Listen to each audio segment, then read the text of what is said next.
So today's topic is going to be talking about becoming a developer and hearing fantastic stories from the panel that we have today. So let's get started. The Tech Meetup is a event that's been sponsored by two sponsors, Content.ai and MMT. So we're grateful for our sponsors.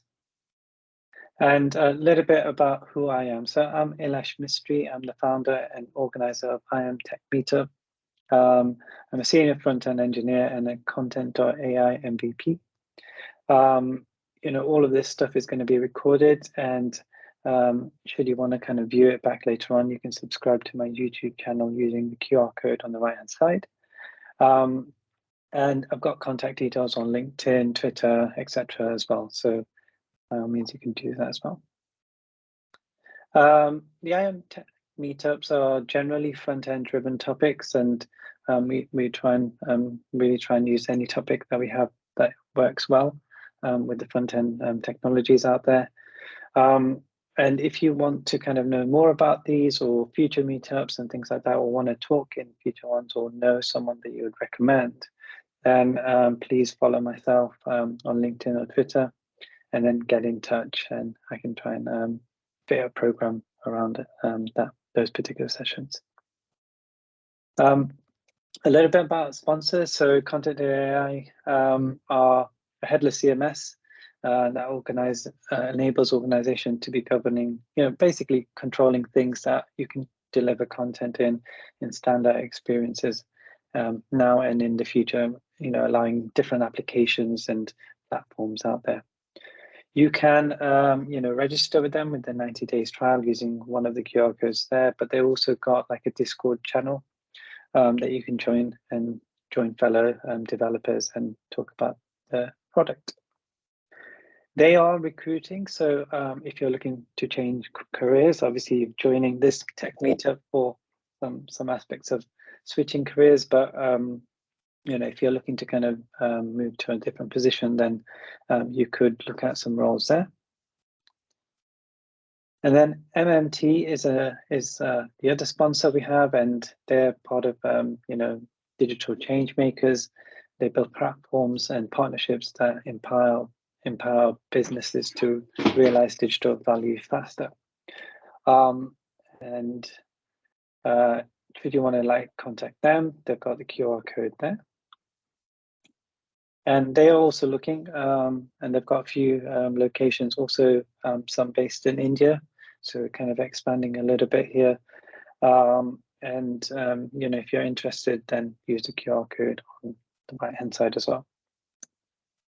So sort of like before we get into the main reason everyone's here, drop your questions during the sessions in the chat, and we can then pick them up at the end of the session, each session.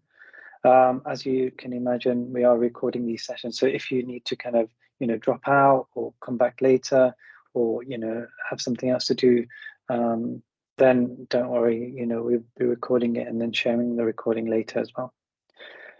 If you can, it would be ace to kind of, share whatever you can see here and promote it on social media as and where possible, because that would just really help the event. And additionally, if you want to win some merchandise, got my water bottle here. I don't know if that comes into view. Looks very nice. There's the form there, and I will constantly keep adding that into the chat. So don't worry if you can't get the QR code right now. But it's a fantastic opportunity to wear some nice swag and some bottles as well. So let's go to the main thing here. So today's agenda, we're going to have Yusuf presenting about how he used his personal brand to kind of elevate his career. Then you've got Bradley after that, and his experiences so far in becoming a software engineer. Then you've got Simi after that, who's transitioning from law to tech, which will be something that's very new and different out there, which is great. And then following that, we've got Benji, who's going to be talking about waves to web development. So, his sort of process regarding that. And then we've got Swapnil, also, you know, bringing something different to the mix in the sense of, you know, how freelancing can help people get started as well. And then you've got Roger, who's going to be talking about bootcamps and beyond. So really just, there's a good mix here, which I love. And I'm super excited to get started. So, you know, first up is going to be Yusuf. So I'm going to stop sharing and then just let me know when you can start as well. Yusuf, over to you. Awesome. Cheers for that, Ilesh. I will attempt to share my screen now.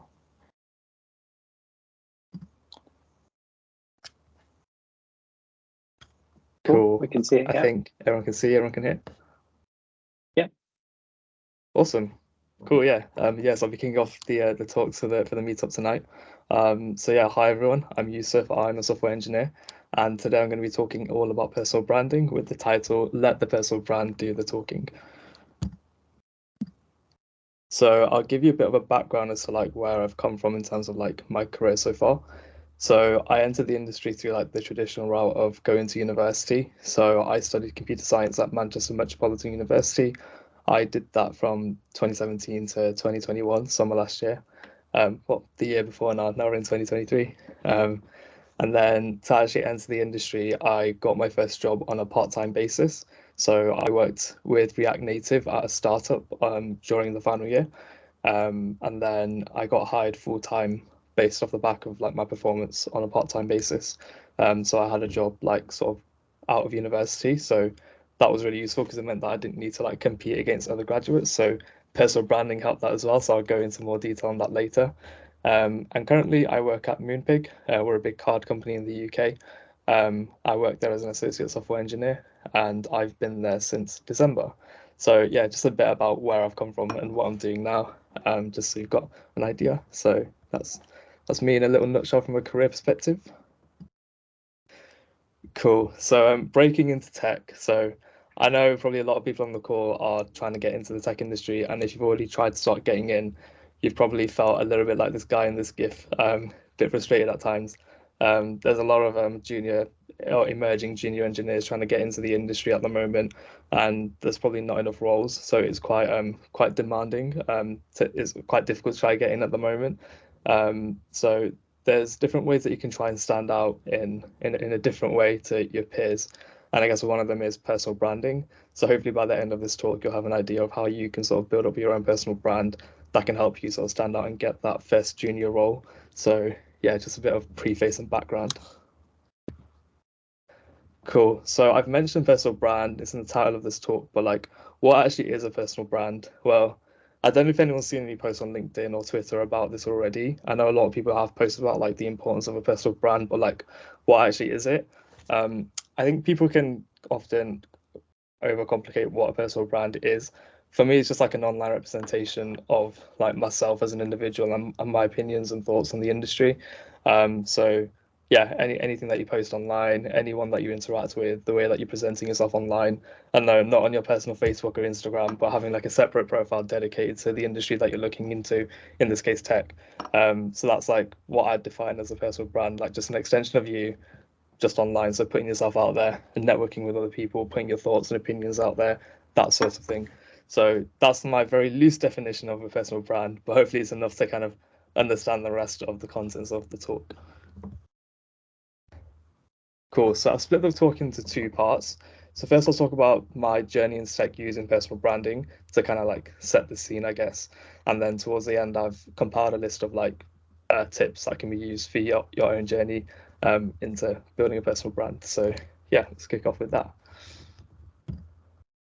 So I need to go back in time a little bit. So trying to remember now, I think it was in 2018, January, I started an Instagram page to post about like my journey as a computer science student. So this was, yeah, during the time when I was an aspiring software engineer studying computer science full time. And I started an Instagram to kind of like document my journey. So talking about the things I'm learning at uni and then posting pictures. If you've not used Instagram, it's for pictures and videos. So I'd post pictures about like the stuff that I was doing. Trying to be like a little blogger, thought I was all cool and stuff. But yeah, I thought I'd just start putting myself out there online as a way to connect with other people in my position, like other students. But then that quickly turned into something a little bit more because my post started to get like a bit more traction in the tech community. And what that meant was that I started making like quite a lot of connections. So yeah, I've made a lot of friends on Instagram that are in the industry now. And that's helped me land like my roles in the past, which I'll talk about in a bit.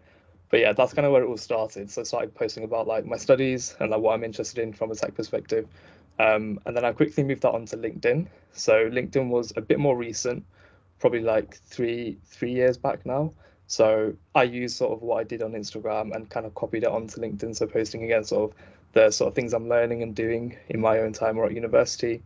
And the benefit of LinkedIn was I was able to connect with people in the industry that were like closer to me.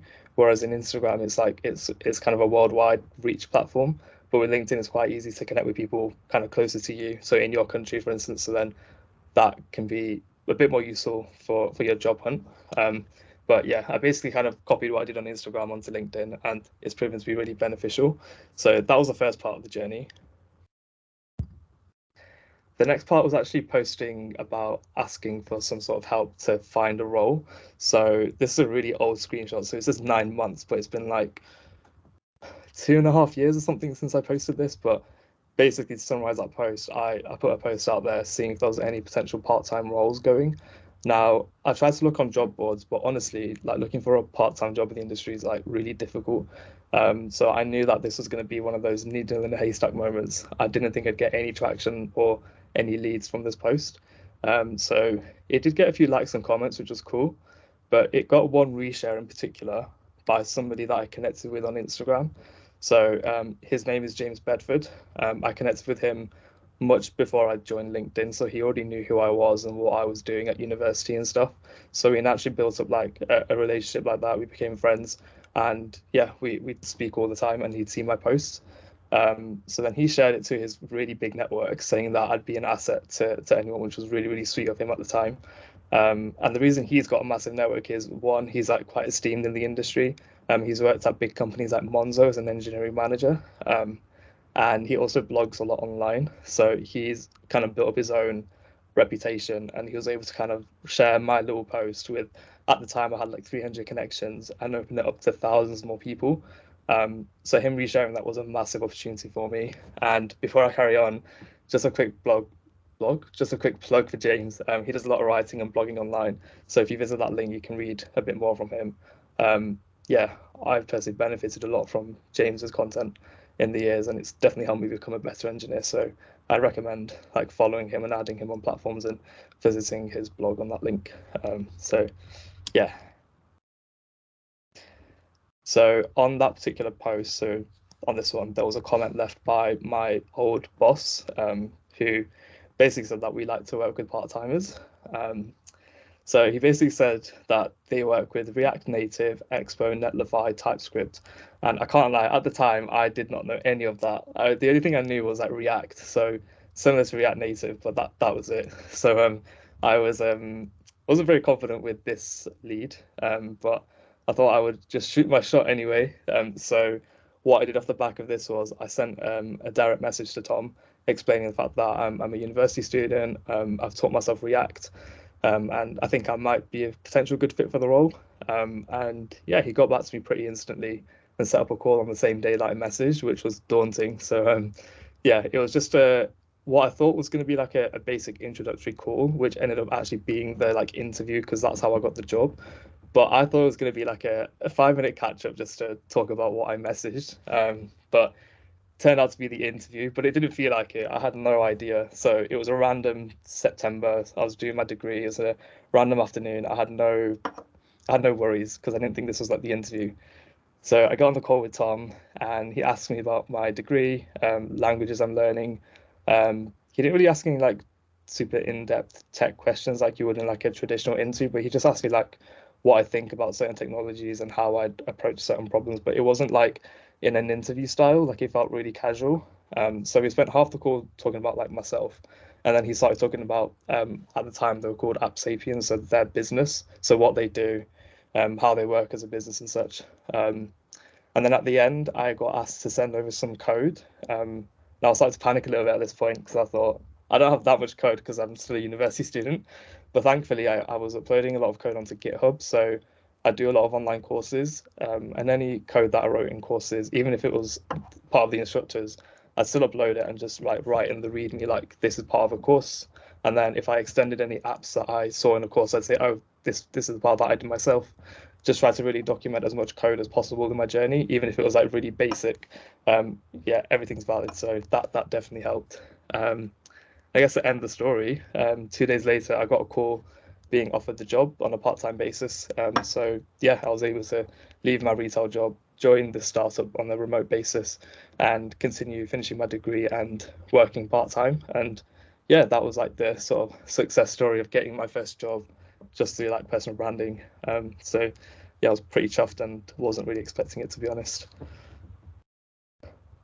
Cool. So now that I've quickly skimmed over like how personal branding has helped me, hopefully I can help you guys out, and give you some tips on your own personal brand. So yeah, cool. So probably a bit of an obvious one, but I guess the first one is to actually like get yourself out there and start documenting your journey. So the 4 points that I've kind of summarized that I did was talking about what you're learning or potentially building, any struggles you have, any questions or thoughts you might have, and then sharing any resources or articles and things that you find along your journey that you find useful. So a couple of things to point out here. Point two on the struggles. I think the big thing for me when making connections online was I was quite open and honest about when I was struggling with things. So whether it be a technical concept or whether it be the whole imposter syndrome and worrying about like not being ready for a role, really being like open about how I felt in the industry, even though I wasn't like technically in the industry yet, but I was still a student. Just putting myself out there to the point where people could almost relate and adding that sort of personable touch, and that itself got a lot of traction. So I think that was one post I did talk about like my imposter syndrome at the time and how I was quite anxious and worried about things, and I had a lot of support from the dev community.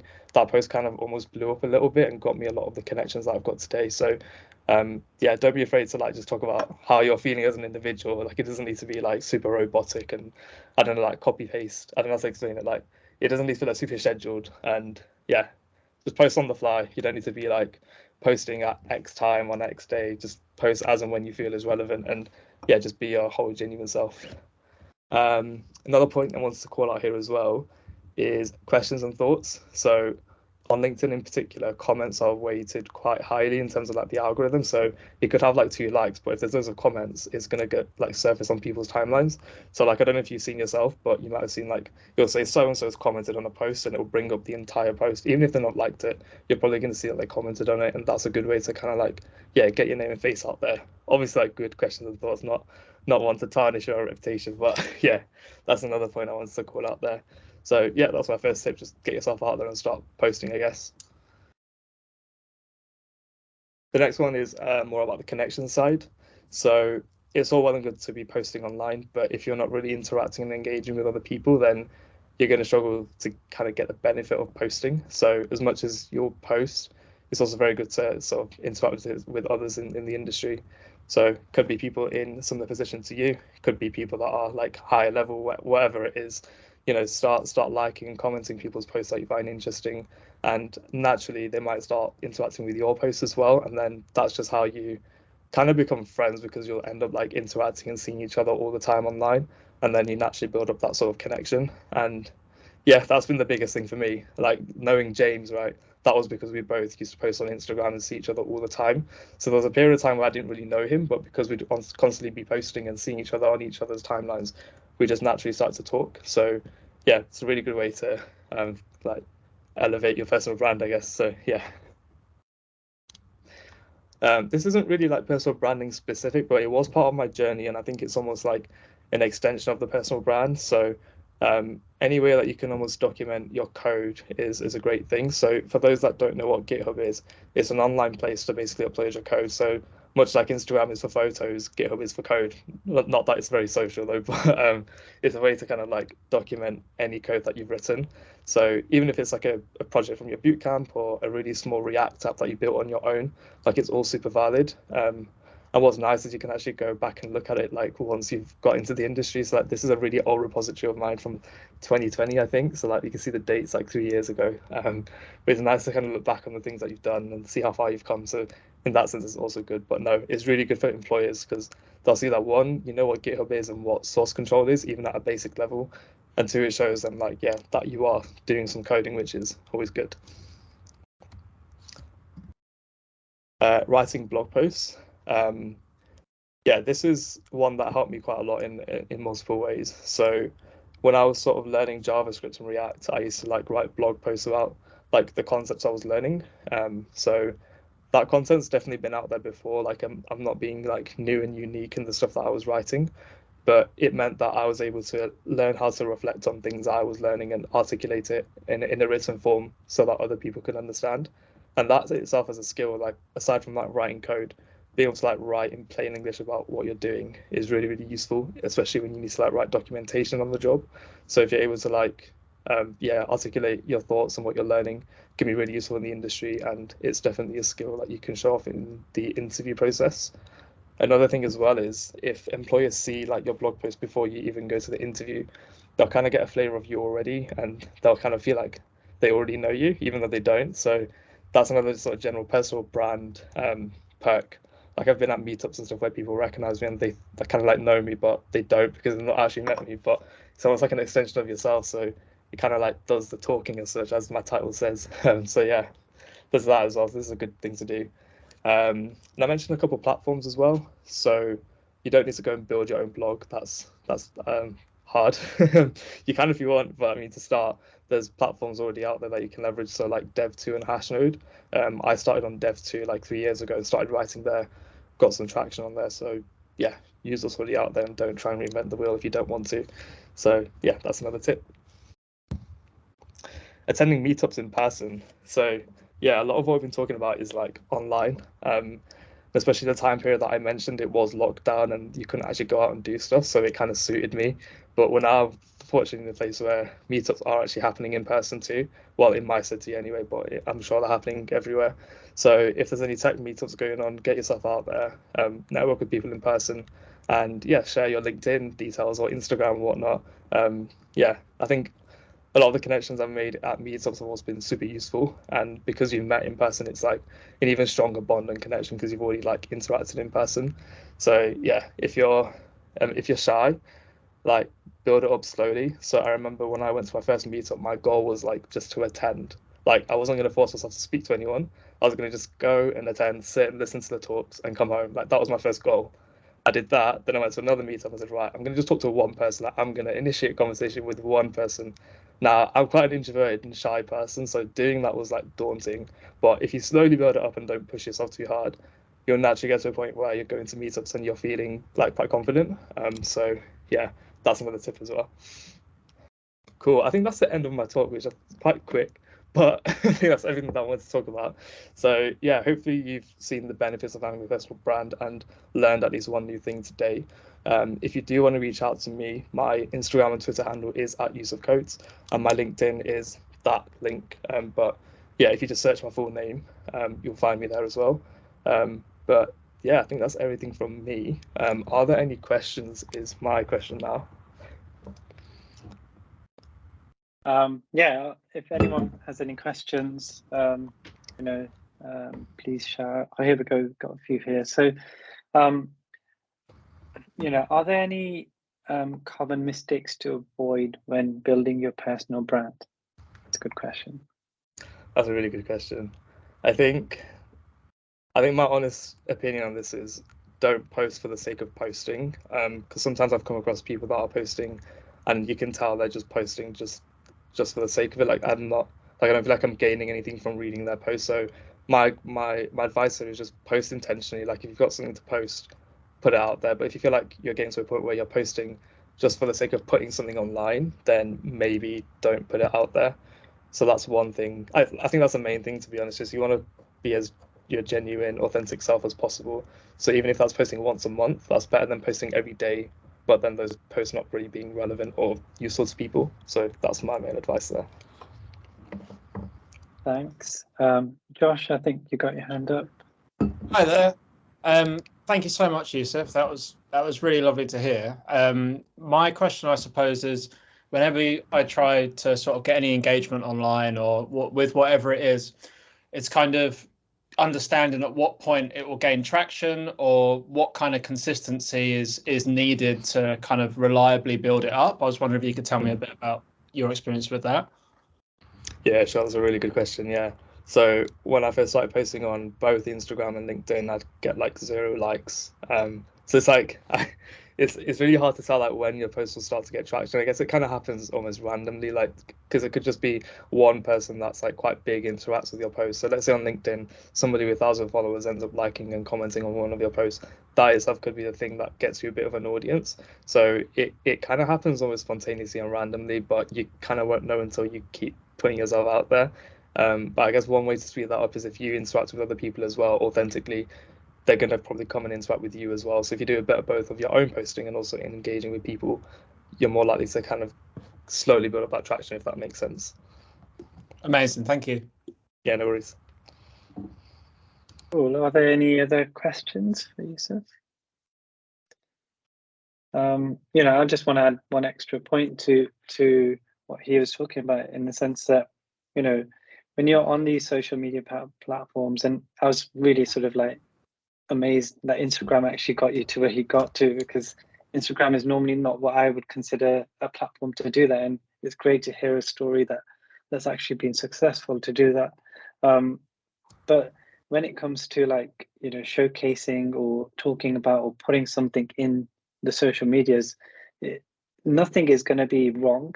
And it's important to understand that whatever you put in there, there could be thousands of people who think, oh yeah, I know about this and I don't really care about it. But there'll be that 1 or 2 people that you might just impact and actually, connect with, is what Yusuf is talking about. Like that would then mean that somebody else is actually going to pick up and learn something from you. So I would never be like shy to think, okay, like, is this a dumb question or something like that?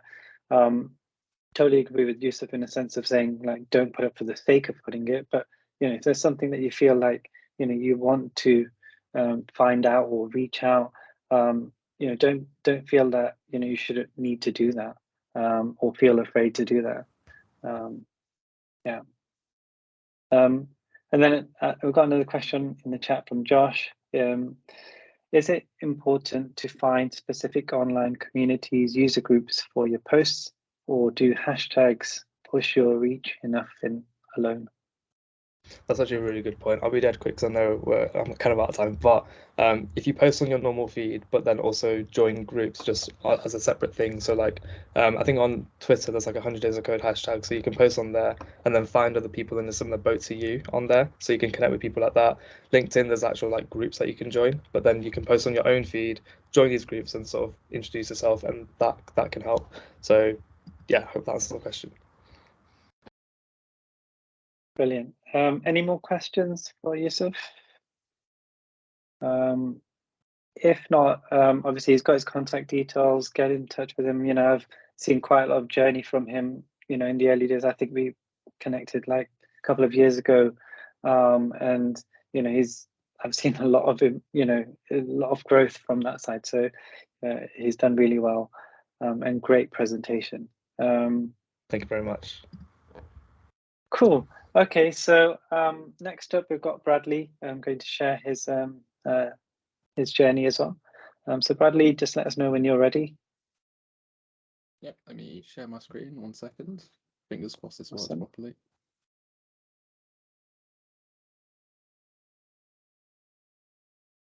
Is that showing the right screen? Yeah. Yeah, it should be. Okay. Also, that was great, Yusuf, by the way. That's super useful to me since quite early on, so definitely going to be useful making my personal brand. So yeah, evening everyone. I'm Brad. A software engineering placement at MMT Digital. And I'm just here today to give you like a small insight into what the start of a software engineering career could look like, or what it's looked like for me so far. And also share some things that I've learned in the short time that I've been doing this, along with a couple of things that I wish I'd known like right at the beginning. So yeah, I'll start by telling everyone a little bit about myself. I am very early on in my software engineering career, so I should be able to keep this nice and short and sweet.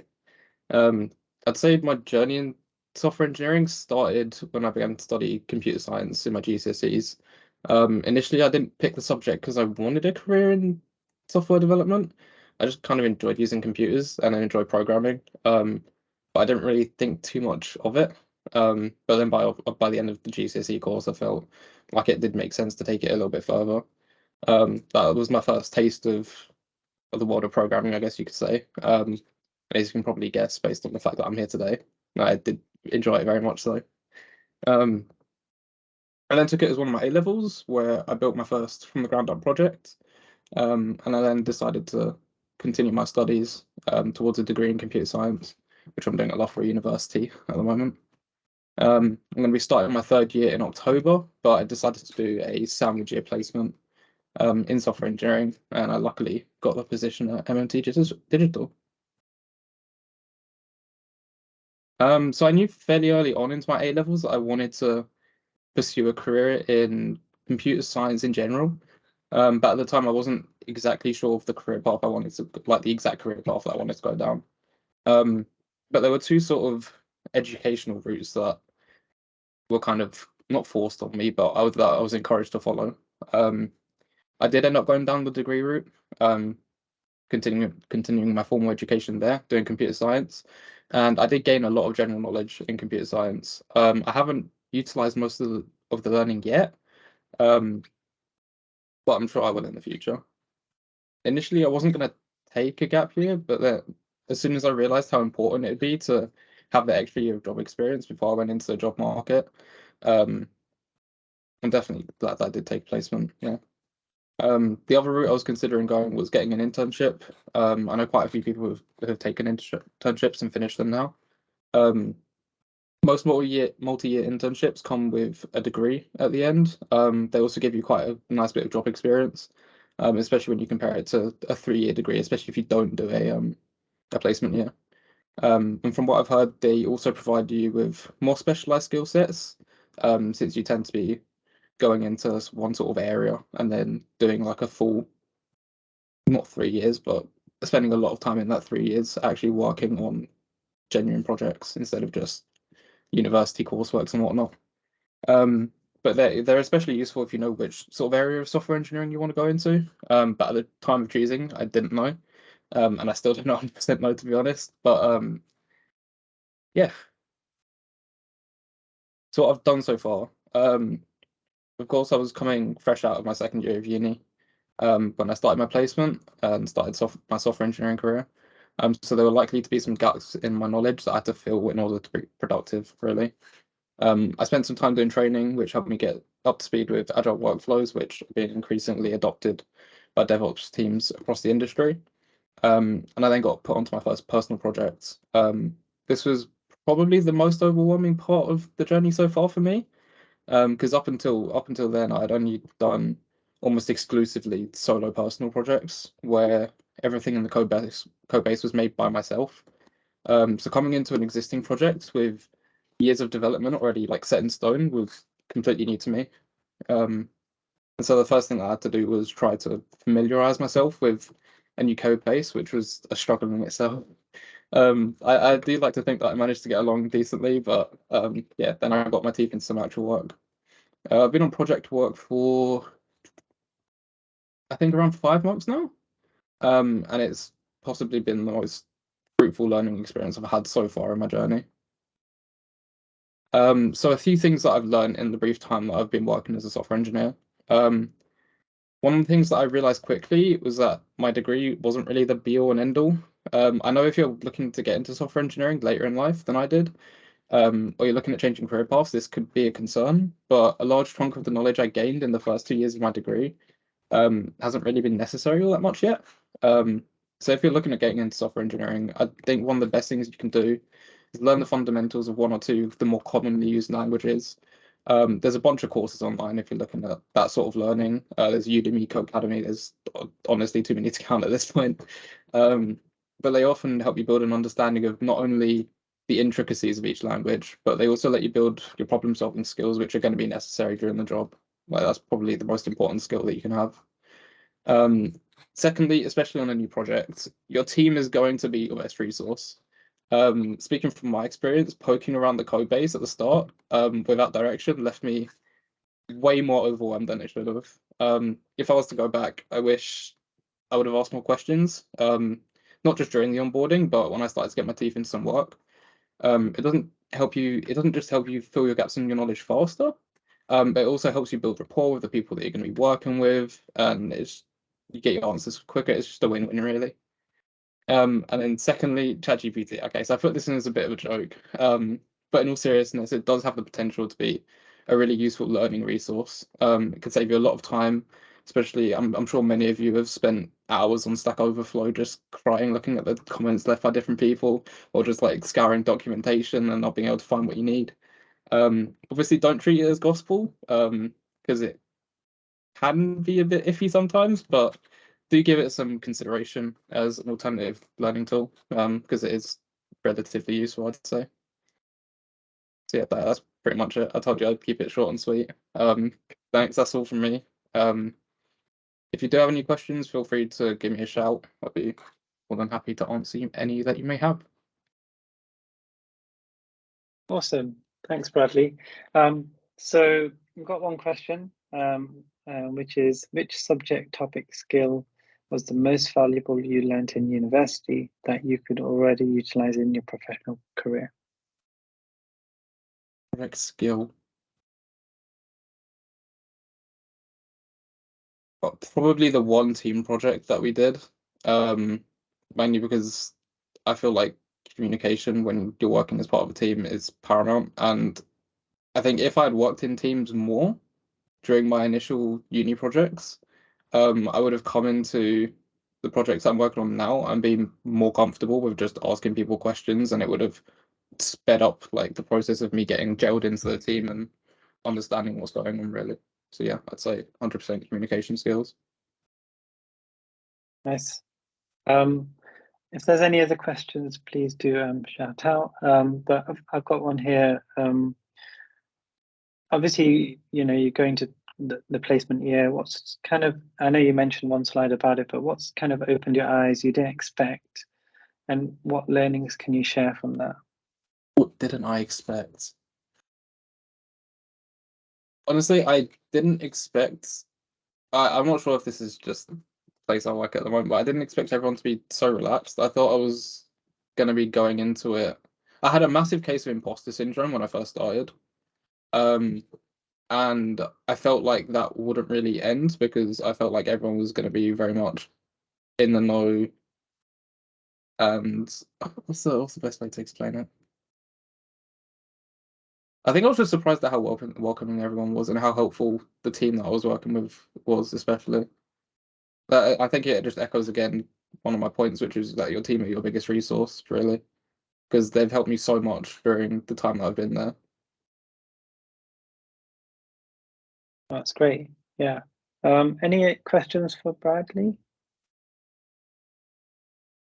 No worries if not. Thank you, Bradley. That was great. It's very insightful to know from a different stage of career as well, like, to kind of share your experiences and hopefully continues in the right path that you want to go. Awesome. So now we've got Simi. Simi, just let us know when you're ready and you can share.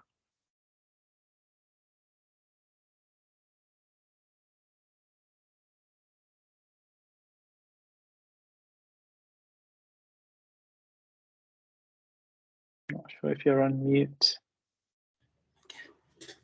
Can we hear me now?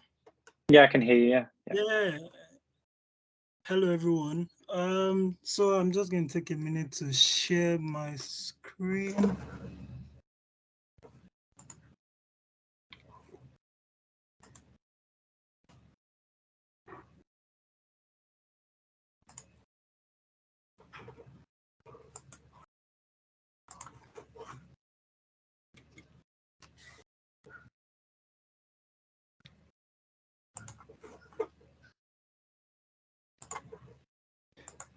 So, okay, so is it up now? Might just need to hit presenter view, I think. I don't know if that's coming through for anybody else. Can we see the screen now? Awesome. Yes, I can see. All right. Yeah. So first of all, I'd like to thank Ilesh for this opportunity. I mean, I'm putting all of this together because, like, I mean, it's a really great idea. And thank you, Ilesh. Okay, so very quickly, I'll just dive in. Yeah. So get to know me. My name is Ayodele Similoluwa, but you can call me Simi, right? I'm Nigerian, and I'm currently based in the capital city of Nigeria, Abuja. So I finished uni in the year 2020, just before the break of coronavirus. Yeah, so that was a pretty decent experience. And then in 2021, I went to the Nigerian Law School, after which, I mean, I was called to be a barrister and solicitor of the Supreme Court of Nigeria. So that was a pretty decent experience because, like, it's one experience I wouldn't trade for anything. But yeah, so I'm currently an intern at Venus Studios, and what we do here is just the idea of working on startups, helping to build out projects. So currently I'm working in a team, working on a particular startup connected, right? And yeah, it's been pretty awesome so far. But before then, after uni, I worked as a content developer and then like a video guy at another startup. That experience was also great. I enjoyed it. And I mean, some of the skills I picked up working there have, have been useful for me till date.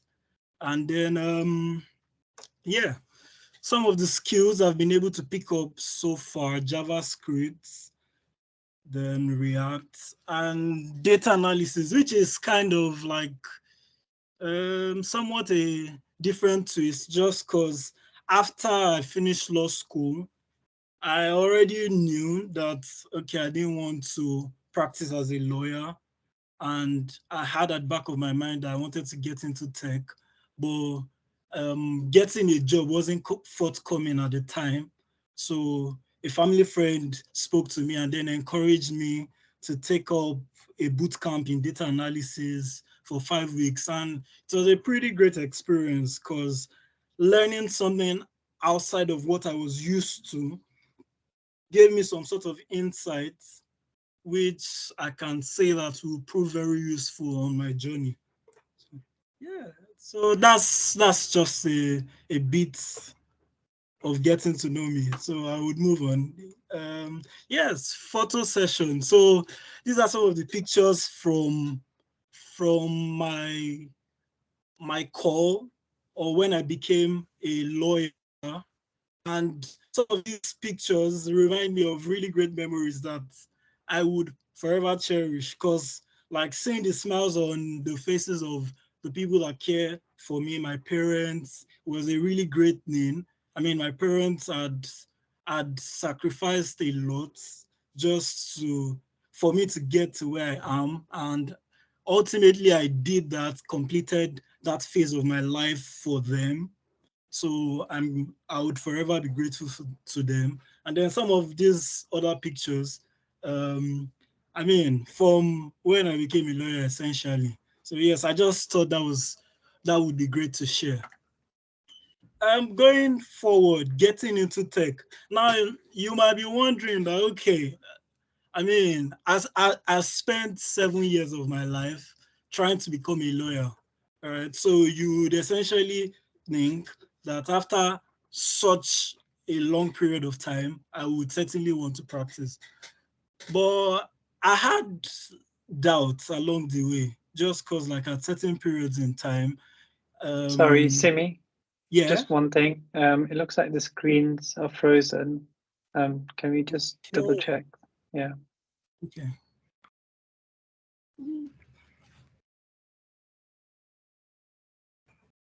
Can we see the screen now? Yes. So getting into tech. Yes. Brilliant. Thanks. All right. So, like I was saying, you would expect that after 7 years of trying to become a lawyer, I would want to practice as a lawyer and get the required experience. But I struggled along the way. And I think it's one thing that really helped me know that I wanted to transition somewhere else, because struggling, I was very honest with myself. That's one thing. I realized I struggled in classes. I struggled with quite a number of things. Some of the things that, okay, were basic to a lawyer. I struggled with some of them. And then I just realized that, okay, I'm not entirely certain this is one thing I want to pursue for much longer. And then I decided to transition. So it wasn't like I had bad grades when I decided to transition. I had pretty decent grades. From uni, I had second class upper degree, and then from law school, I had the second class upper degree as well. So it wasn't that I was bad at school or I had bad grades, but like I already mentioned, I struggled. And then leaving law was taking a huge risk because, okay, so here in Nigeria, there's something you do after your school, which is like a 1 year mandatory period where you work, you pick up skills and all of that. So essentially this 1 year,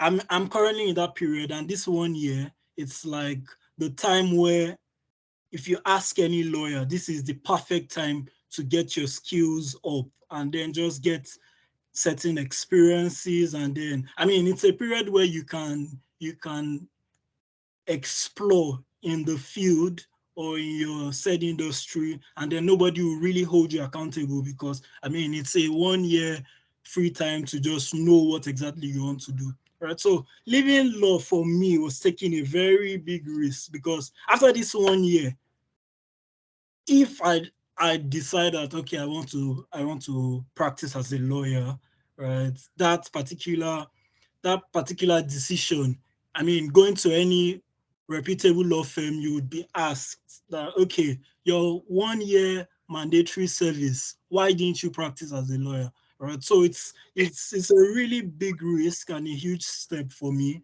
But I was very much intrigued by the idea of tech. And I mean, I knew that, okay, if I put in the work, it's something that I could certainly do and be good at. So a backstory sort of was just because, like, straight out of the lockdown period, right, I thought to myself, okay, what exactly do I want to do? I dabbled into a few things. I mean, dabbled into Forex for a bit, worked on certain other fronts, but I wasn't exactly getting the satisfaction I was craving, to be very honest. And then I just decided, okay, let's see how tech goes, because I remember a friend of mine spoke to me about it.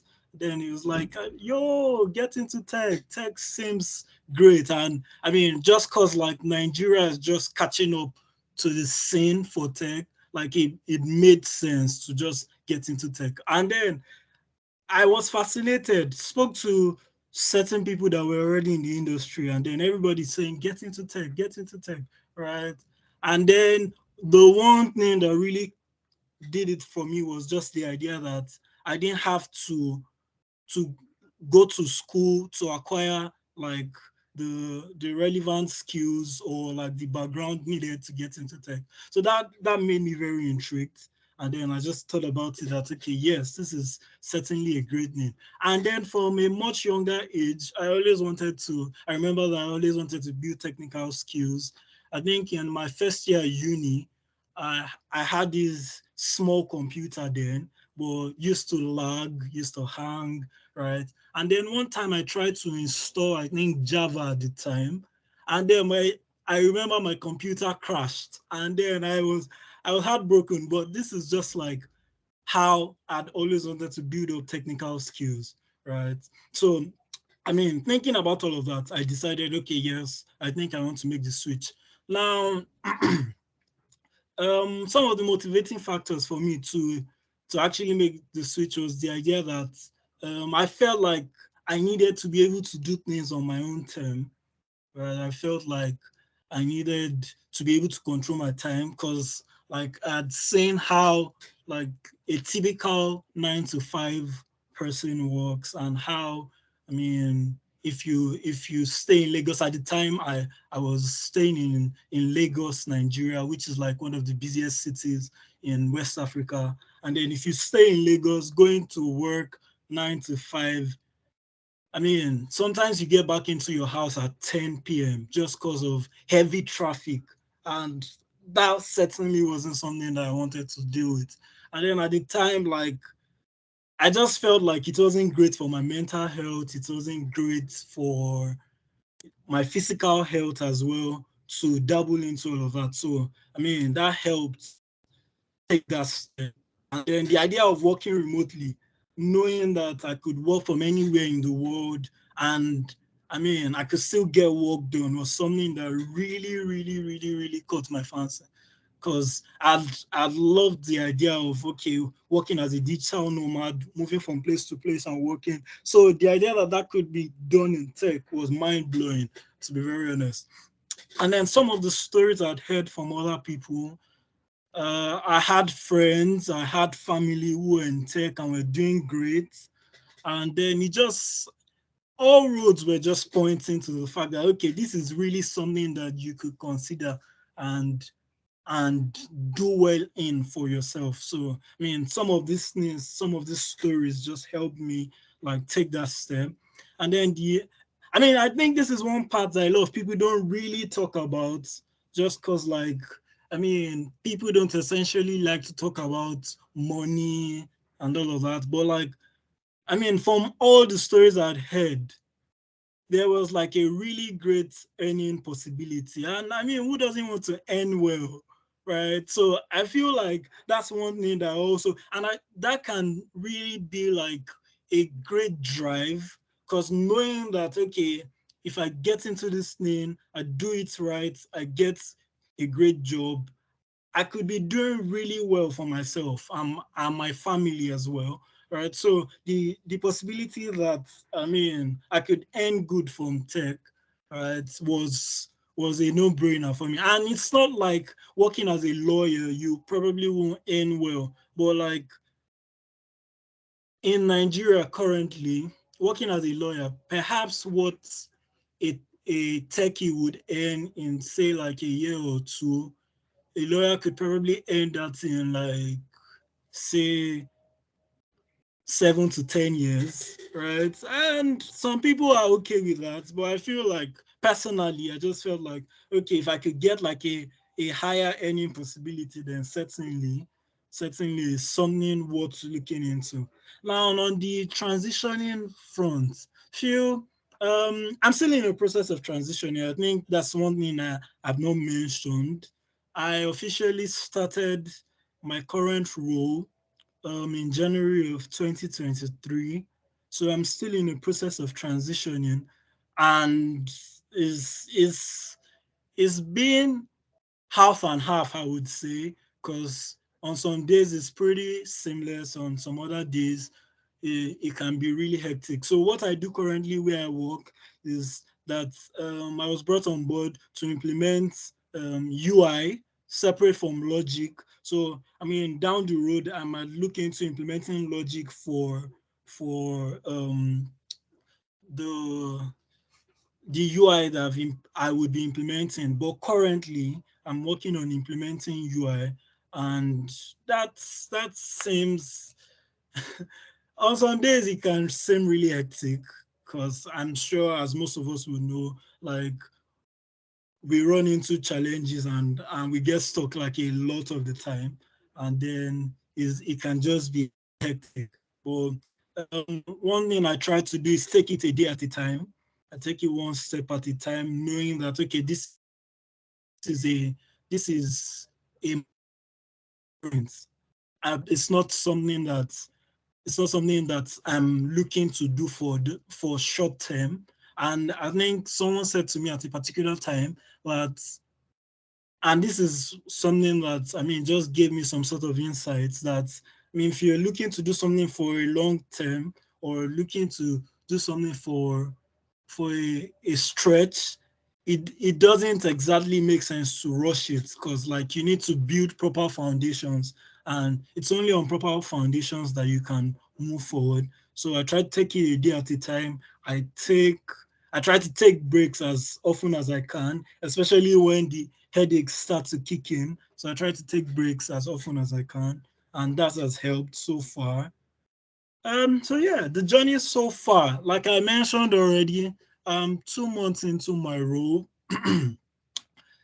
I'm 2 months into my role, but before I started this role, I was on and off with tech for about 2 years. Okay, so this is 2023. I think I started learning tech in 2021, I think around June or July of 2021. So at the time, I was able to get into an internship as well, where all we were doing was learning the basics, HTML, CSS, and JavaScript.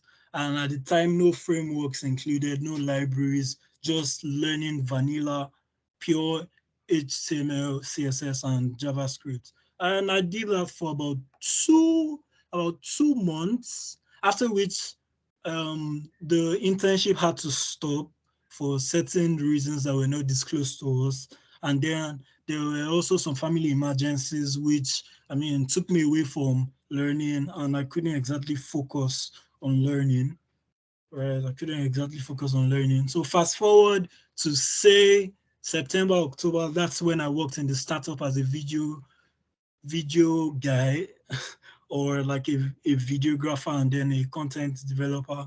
Right. So at that time I was doing something totally separate from learning how to code, because I mean it seemed like, okay, I'm pretty new in this. I don't have mentors, I don't have anybody that could sort of like help guide me. And then there were like a lot of content, especially on YouTube. And then that just like, I mean, just put me off totally. Then fast forward to like November of 2021, I had to drop all of that and go to law school, because that's when I gained admission into the law school. Then law school spanned from 2021 to October of 2022. But in that time, I think January 2022, the place where I did the internship in tech, learning how to code initially in 2021. So in January 2022, they reached out to me and said, "Oh yeah, we have like a short-term thing, like a 3-month thing, and we feel like we'd like to have you on board, since I mean you did the internship with us, and then you did the internship with us, right? And then like it's just sort of like they had that experience working with me in some type of way, so it was much easier to get me back on board. And at the time, I really thought I was going to be able to combine trying to get a law degree and learning how to code, but I was totally mistaken. Like I couldn't have been more wrong in my life, right? So I think I did that for 2 months. I did that January, February, and I mean, one thing that really spurred me to give it a try was the fact that there were incentives to it. And that's why I made the point that, I mean, it's one thing people don't really talk about, but like incentives can be like a very great drive to want to actually see it through. Just because like it can be a lot, but like incentives are like a great drive. So there were incentives attached to it. And then I'm like, okay, I think I can plan myself. If I go to lectures for 7 hours or 5 hours or 6 hours there about a day, and then I can work for 4 to 5 hours, because I was required to put in about 20 hours a week. So I could work for 4 to 5 hours. Then after, try to study, and then after studying, and then I relaxed, study for like another 4 or 5 hours. It was a lot. It was pretty much overwhelming. So like after the second month, I had to let my employers know that, okay, you know what, I think I can't go on with this. Because at the time, I was starting to have like a panic attack, because law school in Nigeria is pretty much different from law school anywhere else in the world, I would say. And I've spoken to people like outside Nigeria, so I think I have a fair understanding of what that can be. Because like it's really, really hectic. The schedule is very hectic. I mean, you pretty much have like very little breathing room. And that little breathing room I had was where I was trying to learn how to code. So it was very overwhelming for me. And then I just had to like put that aside. Then from February down to October, I didn't do anything tech related. In November, I still didn't do anything tech related. Then I picked it up again in December because after the data bootcamp, I tried to get a role in data, sent out over 50 applications for like a remote job, but I couldn't get any. And I think that's how tightly knit the industry can be, just because like I felt really I don't think downcast is the word I want to use, but it weighed a lot on me. So like I just thought about it. You know what? I think I want to dedicate the next 6 months of my time learning and then just focusing on the skills that I'm trying to harness in be it front end or as a data analyst, right? So I just thought, okay, I'll focus on my skills. And then in that time, the place where I worked, like January, February of that year, 2022, they reached out to me and they're like, "Yo, we have an opening," and I think this is the point where like if you've worked somewhere before and you've managed to like leave a good impression, right? I think like it's fairly easy for them to reach out and say, okay, you know what, because we have like a work relationship with you, we want you to come back on board. So they reached out to me and said, okay, yeah, we know you've put this aside for a long while, right? But I mean, you've worked with us before, you understand how we operate, and we know that, okay, you really want to learn this. Mind you, I had an on and off barely 4 months of looking at anything tech related or learning to code, right? So I just felt like this was like fate on my side because I mean, usually with that level of experience or that much experience, you won't exactly have people gunning to have you on their team or people looking to bring you on board to work, right? So I was immensely grateful that they reached out and then they asked to see a project I'd worked on. And thankfully I had a project. I think I created a movie website where I mean you just click and then it plays like the trailer, nothing too complicated. But I showed them that okay, yeah, I created this.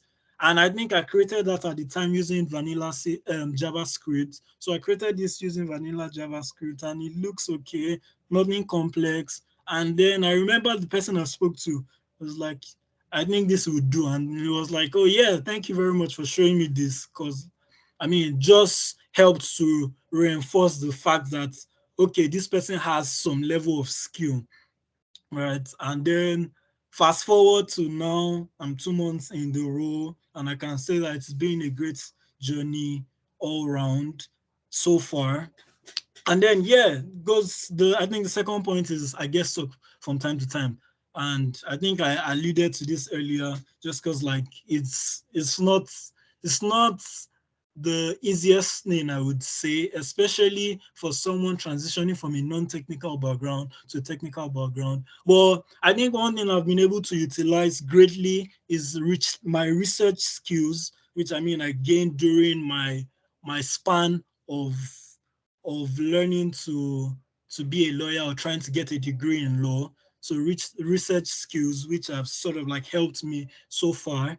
And then Google and YouTube have been lifesavers. And I think if you ask any developer, they will tell you that, I mean, when you get stuck, you just Google stuff. Because I think some of the best developers aren't the people that have everything stored in their heads, but people that know where to actually look when they get stuck. And I mean, that's just what I think, but that's my opinion about that, right? So Google and YouTube have been like lifesavers. And then I find reading documentation really helpful. And this is like a culture that has been enforced sort of where I work currently. because before I started out writing any code at all, the person I worked directly with spoke to me and said, you know what, you need to develop a habit of looking at documentations, because that way you save yourself a lot of time. You save yourself a lot of time having to scour the internet, and you know that, I mean, it will be so crazy, say 6 months down the line when you run into a problem, and then you find a particular tool that you didn't even know existed. Whereas, I mean, if you are just taking some time to look at documentation, you probably would have known that. So yes, looking at documentations have helped a lot. And then knowing people in the industry has come in handy, because from time to time I reach out to people and then I say, okay, what are some of the challenges you've experienced over time, so that I could, I mean, just try not to run into the same challenges or mistakes. And that has really come in handy. And then, I mean, I've heard most of the people that I've talked today speak about the imposter syndrome, and that's a very real thing, because I barely had 4 months of any kind of experience on and off. So coming into a new role, it seemed like I'm not good enough for this role, or I'm not ready for this role, or when there's a seemingly overwhelming challenge, I mean, you just want to cry your eyes out, because after scouring Stack Overflow or Google or YouTube, right, and you can't find the exact thing you need, it can be hectic. So the imposter syndrome tries to set in from time to time, but from time to time I reaffirm and tell myself that I mean, there's a reason why they reached out to me after working, like where I work currently. There's a reason why they reached out to me, and that's just because, like, over the span of time I was with them, I showed great work ethic, even though I do say so myself. And then I just made them realize that, okay, I really want to be here. I really want to learn this. And doing this is a huge risk for me, because it's more like putting a lot of my options in one basket, right? Which is okay, which is great, because I believe that's something I can work with and I can make work for myself. So I try to resist it from time to time and just tell myself, reaffirm to myself that, okay, yes, I can actually do this and make something meaningful out of it. So yeah, and then, like I said, I take it a day at a time, and I try to, I mean, I just try to enjoy the process. So yeah, that's pretty much. So lessons learned so far, I would say that one thing that I've learned so far is, if you really, like, if you wait till you know everything, you probably would be unemployed forever. And I think that just explains itself, because, like, I remember initially I learned HTML, CSS, JavaScript, no frameworks, no libraries, right? And then I took, for HTML, I did this YouTube course by Net Ninja, which proved really useful. And I think he's a really great teacher, because, like, a lot of the things, a lot of the basics were explained in details. And then I moved on to CSS. I learned that from Net Ninja as well on YouTube. And then I took a course on Udemy from Net Ninja as well, right? But, like, it was pretty much interesting, because I was taking the course, right, on JavaScript. And in that time, I had, like, a couple of other things going on. So in a way, initially I struggled taking that course, because I just felt like, okay, this is a lot, and JavaScript is a lot. I mean, we can say that JavaScript is a lot, because HTML and CSS seemed great and I enjoyed it. But as soon as I entered JavaScript, I'm just like, what in God's name is this?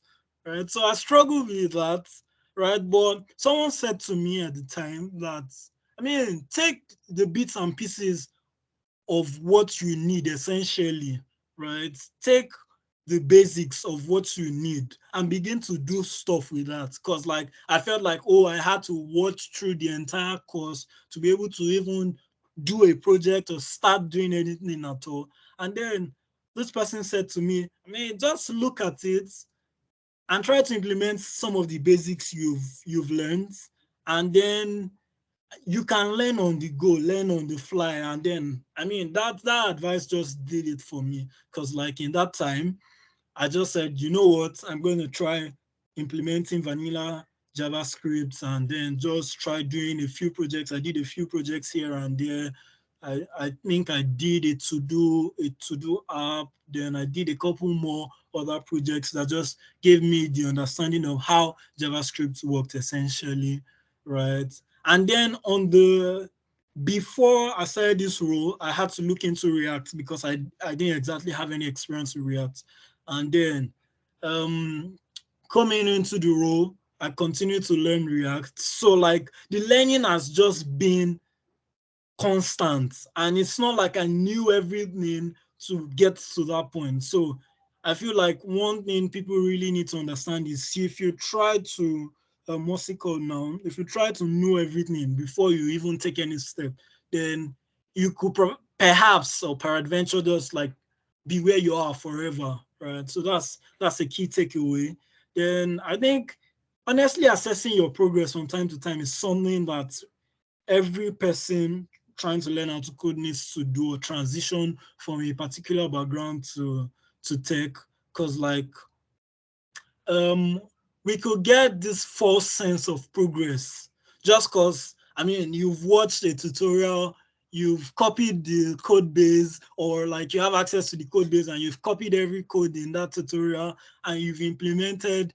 I mean, you can see the app working on your screen, but the truth is, do you understand the concept essentially, right? Because like I mean, if you don't understand the concept, if you're asked to use that again, I mean, chances are that 90% of the time you don't even know what exactly it is that you're looking at, right? So I think that one thing I try to do is from time to time, I try to honestly assess my progress and know where I'm at currently and just like be truthful with myself. And then the next thing is just like seeking out opportunities and taking opportunities. Because I mean, you would only notice opportunities when you seek them out. That I think that's just plain and simple, right? Because you could be in the corner of anywhere, hoping that opportunities will come to you. And quite frankly, opportunities don't just fall like manna, right? So like seeking out opportunities is something that's highly essential. Like I think I mentioned or I alluded to earlier that after learning or after looking at data analysis, taking the bootcamp, learning the most basic skills and the essentials, I put out not of 50 applications, right? And for me, the mindset was I wouldn't stop applying until I got a job. Because like, I mean, people say getting into tech is difficult, right? And I think there's a level of truth to that, even though my experience hasn't exactly been that, but it would be insane of me or like just crazy to say that, okay, I mean, it can be difficult. I think people's experiences differ on different levels, depending on certain factors, how well you comprehend. I mean, so the opportunities that are open to you and all of that. But like in that sense, like seeking out opportunities is just highly essential, right? But because like my mindset was, oh, I wouldn't stop until I got a job. Like even if I didn't get the company reach out to me, I probably would have been applying. I might still even be applying till now because I've heard people say it took them 4 months, 6 months to get a job. And that's perfectly okay, right? That's perfectly okay. But you have to be willing to take the leap at some point.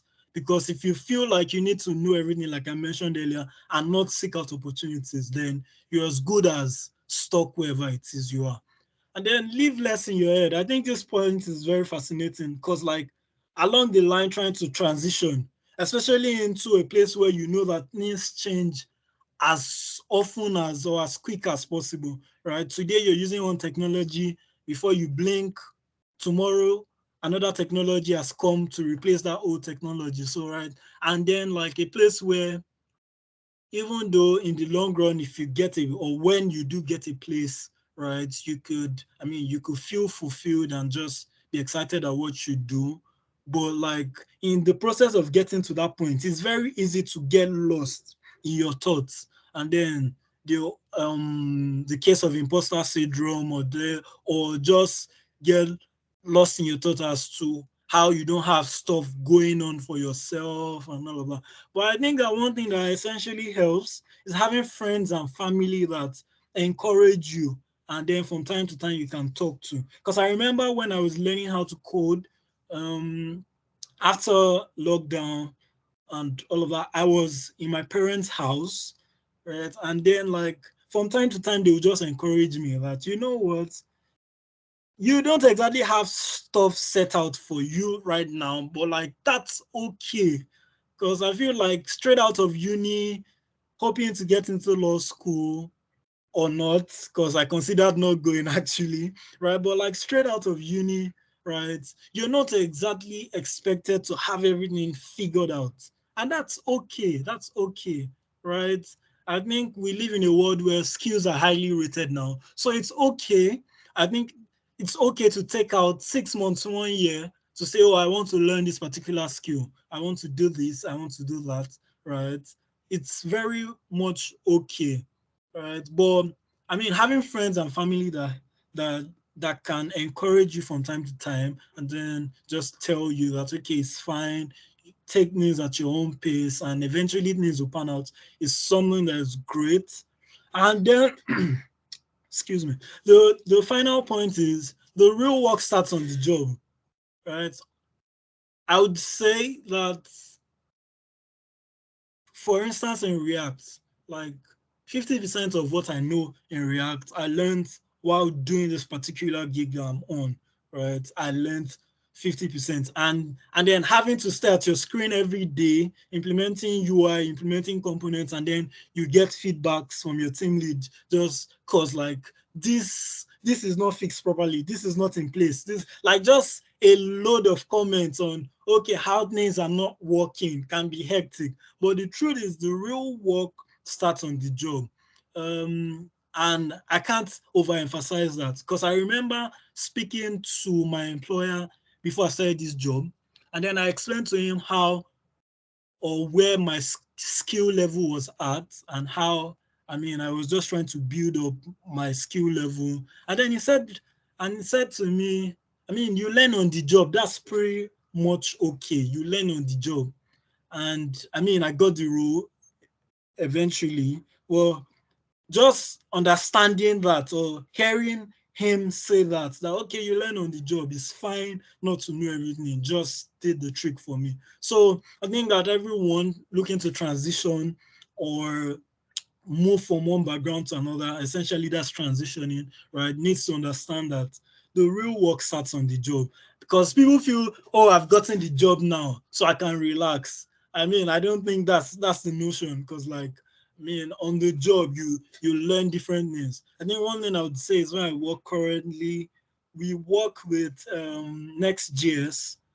I never ever had like prior experience with Next.js. I didn't even know Next.js existed before I got into the role, right? But on the job, I mean, I'm looking into Next.js now, and then Tailwind CSS as a CSS library, right? I didn't used to work with libraries for my CSS. I used to write vanilla or pure CSS because I just felt like I understood it that well. Right? But now on the current project I'm working on, we have to use Tailwind CSS. Right? So I had to essentially look at the documentations of Tailwind CSS and how it works, how I can extend certain properties so that I can build in my own colors or my own measurements and all of that. Right? So like it just drives home the point that the real work starts on the job, and it's a lesson that is vital for anybody. So I would say so far so good.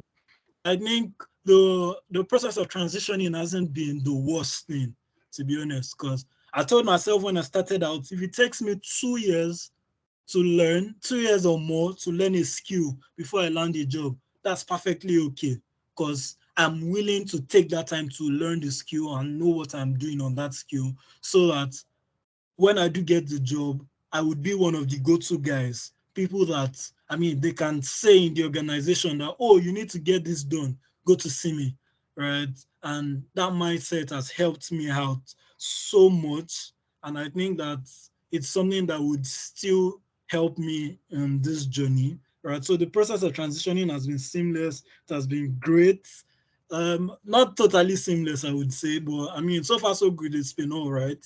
And I think the one thing I look forward to the most is implementing logic, if I would eventually be the one to do that, for the UI or for the current layouts that I'm implementing, because I feel like implementing logic is a different ball game entirely on its own. And I think that's one thing that I'm certainly looking forward to, right? And I do enjoy working as a front-end dev. I would say that I think it's challenging, but puts me on my toes and is certainly unlike anything I've done before. But I like that just because of the fact that I'm challenging myself.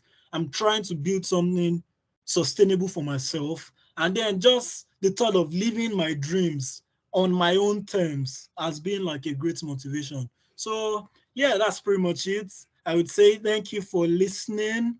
So my Twitter handle is linked in the presentation, right?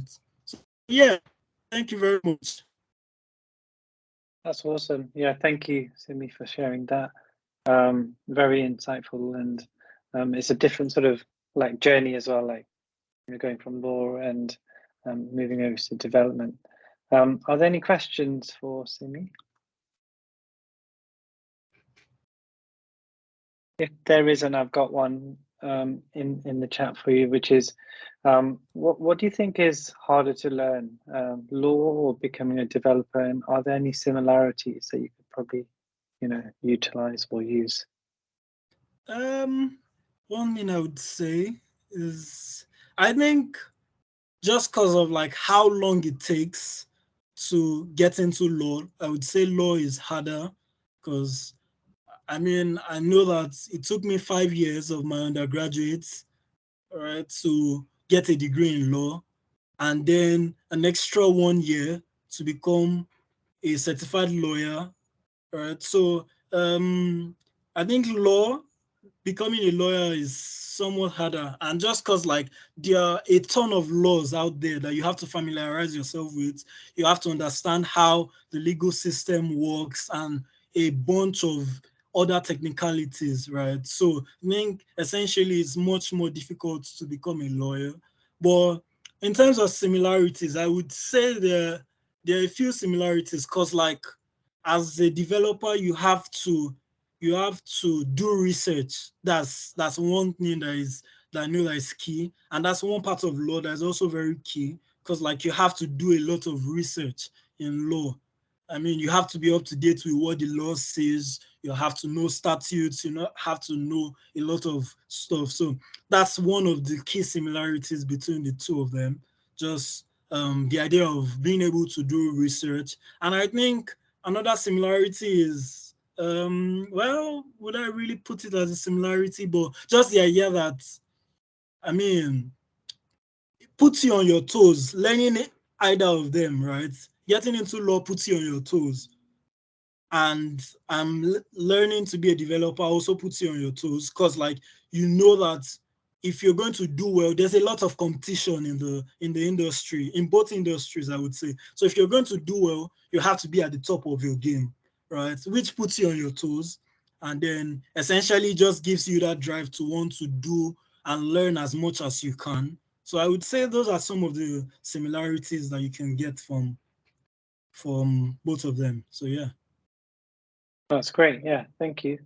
Yeah, any other much. questions? If not, okay. Thank you, Simi. That was great. Benji, you're up next. I'm just going to put in the chat. Don't forget, like the merchandise is optional. But if you want to go for the merchandise, then use the link. Benji, just let us know when you're ready.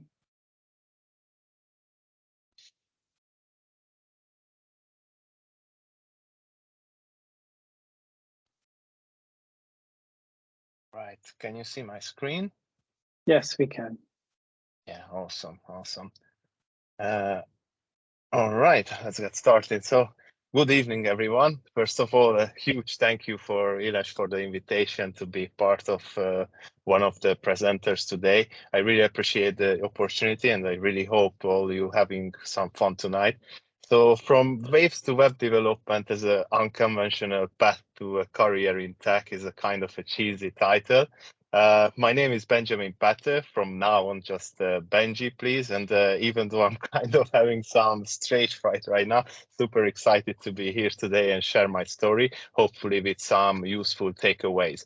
We're going to touch base on some topics of the importance of learning in tech, challenges and opportunities, transferable skills, tools and tech in learning, and also some job search and career advancement. Sorry for my English. And then let's go straight to the beginning. So it was a little bit of introduction, who I am, where I'm coming from. So it was 2020 summer when I was still working as a surf instructor, and COVID was the top search in Google, when I realized that working in tourism is not the best option. I was also pretty sure that I couldn't do for the rest of my life.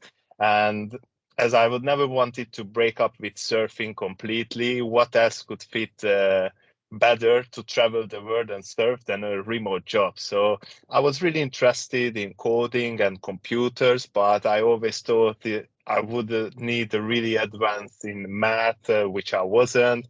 So after watched a bunch of videos about people changing careers, I was thinking, well, maybe I should give it at least a try. So I come across a basic computer science course, which was mainly about how the internet works, how computer works, as well as some basic HTML, CSS, and JavaScript. When I got hooked and being able to build a website and prank my family with crazy images and sounds like a kid, it was pretty motivating. What can I say? And I was still working and learning in the meantime when I had the opportunity, or when we had clients in the school. And I got really passionate about the front-end development and wanted to expand my knowledge as much as I could. So I kept enrolling for different courses and building some little personal projects. And for a while, it was still like a hobby, and couldn't imagine still that one day I could get a job in tech. But 1 year later, in 2021, we decided with my girlfriend to hit the road and travel around Europe. So with our camper, while I'm gonna change career. So I quit my surf instructor job and focused all my energy into learning and getting a job in the near future. So after 2 years of learning and trying, I had some pause and I had some breaks, and I got an offer eventually. So in the last 10 months, finally, I gained some professional experience as a front-end developer, and working with amazing people like Ilesh, Bradley, and Roger, and learning so much more than ever. So I'm really, really thankful for that. And let's get to what the importance of learning in the tech industry. So the consistency is a key, as we all, as becoming a developer is not a one-time event. It requires commitment to continuous learning throughout your whole career, as tech is constantly evolving, and the more time we spend on the computer, the more advanced our program becomes. So it's a constantly evolving environment where if you don't teach yourself continuously and don't keep yourself up to date with trends and technologies and tools, you're gonna stay behind. So it's really important. Also, the self-teaching is an essential skill, I believe, for a developer, because there's gonna be always new tools, languages, and frameworks to learn, which is gonna help you expand your knowledge, as well do your job in a better and more efficient way. But also, we come to the point where community is also a really important part. As Bradley mentioned earlier, he learned a lot when he became part of a developer team, because everybody was so helpful and everybody wanted to help him, and he could go to anywhere to get some help if he got stuck. So being part of a community of developers can be incredibly valuable. And also where you can get feedbacks from your work or from your project or from your code is essential to learn and improving your skills, as well as a growth mindset. Having is crucial to learning as a developer. It means embracing challenges and being persistent and seeing mistake as an opportunity to learn, because whenever you write some code and it's not the best performing code, or you could refactor it a little bit, I see that as an opportunity to learn from other people or from other blog posts or whatever, to improve that skill. So I think it's really important, as also to stay motivated and push your limits as you can, because as a developer, you're going to continuously learn. And if you are not motivated, you're going to maybe feel like a little bit stuck. So you really have to find your passion into the tech industry, be that a data analyst or backend developer or front-end developer, whatever. You have to see as a passion to improve for your best. And there's going to be challenges and opportunities on the way. Just to mention a couple from my adventure, when I started the whole development, the learning development, I wasn't pretty sure that where should I start, what should I learn next, what should I start first, JavaScript or HTML. It wasn't really obvious for me, at least, until I came across a really good course on Udemy. It's called Zero to Mastery, which provided some pretty decent roadmaps for all kind of dev-related occupation, where I could see that which the direction I should take, so I can build up that all the courses or all the technologies what I should learn next. And choosing the right course is also essential, because you can go down a rabbit hole choosing the wrong course, which is more or less like tutorial based, and you're just following along a developer how he writes code. And when you get to the part that you should write that code, you stuck because there was no explanation, there was no practice. You were just following along with your keyboard and wrote the same code like him. So it's also a really important part that when you're choosing a course, it's not a tutorial based. There is explanation why they do certain things, and you can also get into communication with other learners. For example, this course also had a Discord server where I can keep contact with fellow learners and students, so we could help each other. And when I was one part of the class and I wasn't sure what to do next, I could reach out for help. When somebody just joined the course, I could give them help. So it was a vice versa communication, and it was really helping me deepen my knowledge on some stuff. Also, when you're getting stuck on a project, you can ask help. There is Stack Overflow, and now we have ChatGPT, so we can use it for our purposes.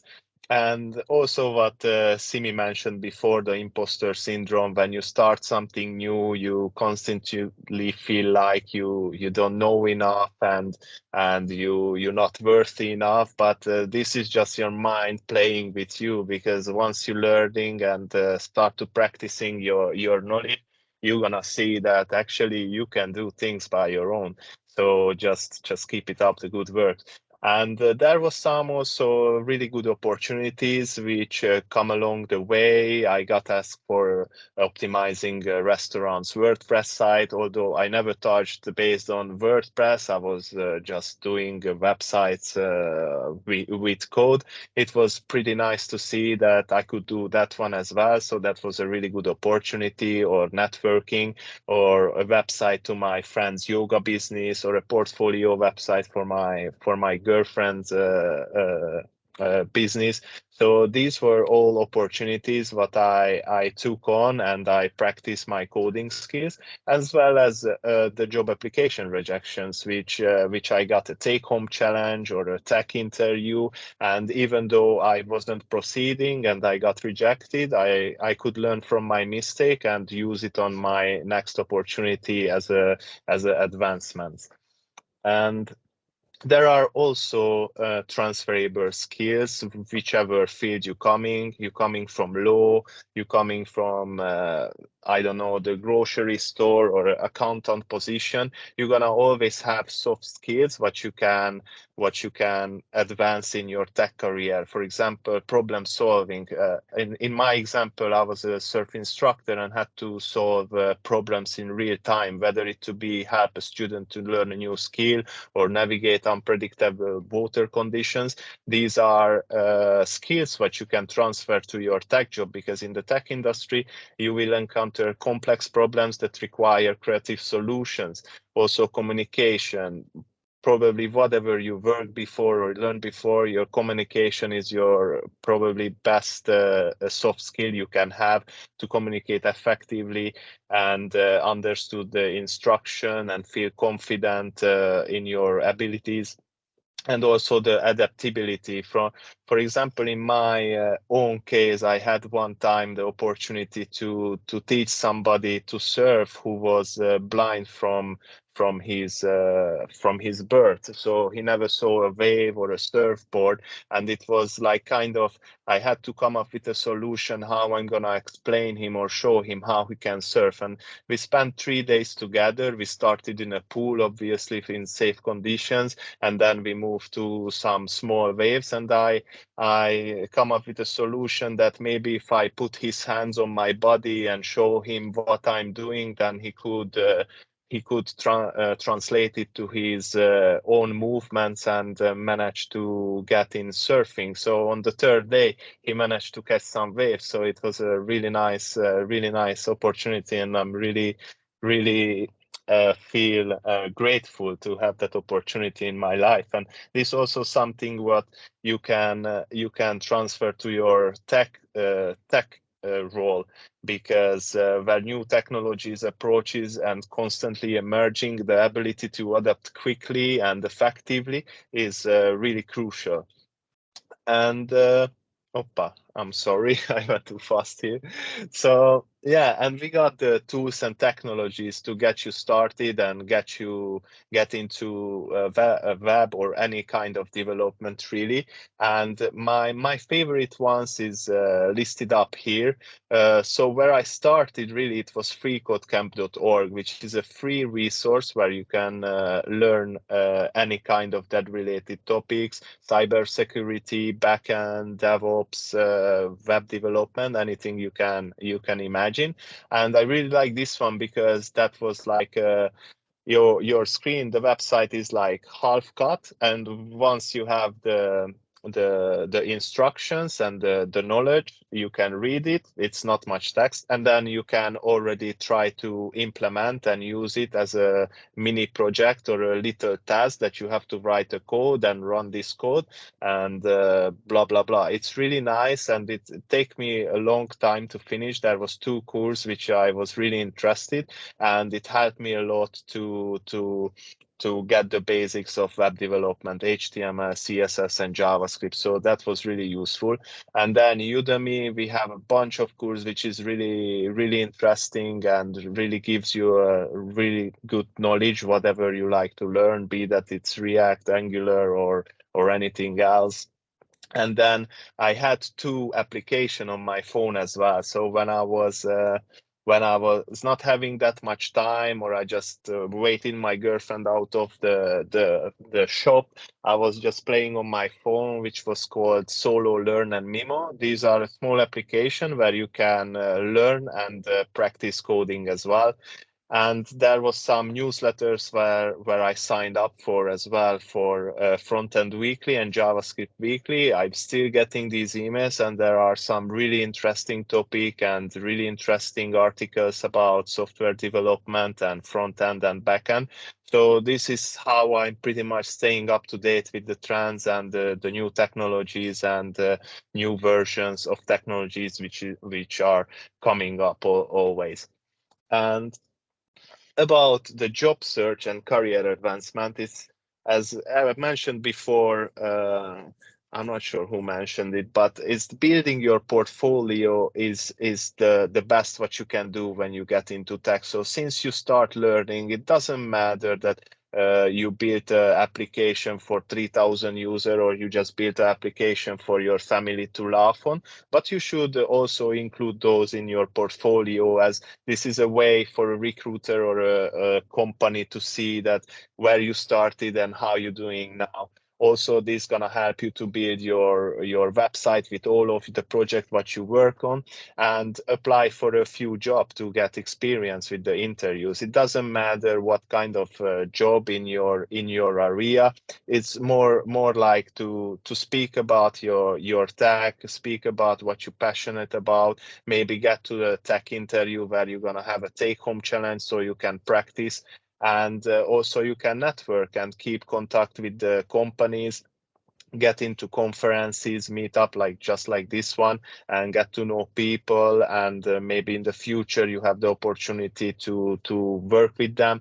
And eventually, when you learn all from your mistake, you want to get to apply for the jobs you really love to work in. So then you're gonna go with all your knowledge, all the failed interview, what you learned from, and you're gonna crash that, smash it, and got the job, really. And once you have secured job in the tech industry, it's really important to continue developing your skills and advancing your career. So I'm still doing courses on the side of my job. I'm still learning a lot. I'm still try to read as much as article as I can. Waking up in bed, don't want to get out of bed. I'm still just learning something on the phone.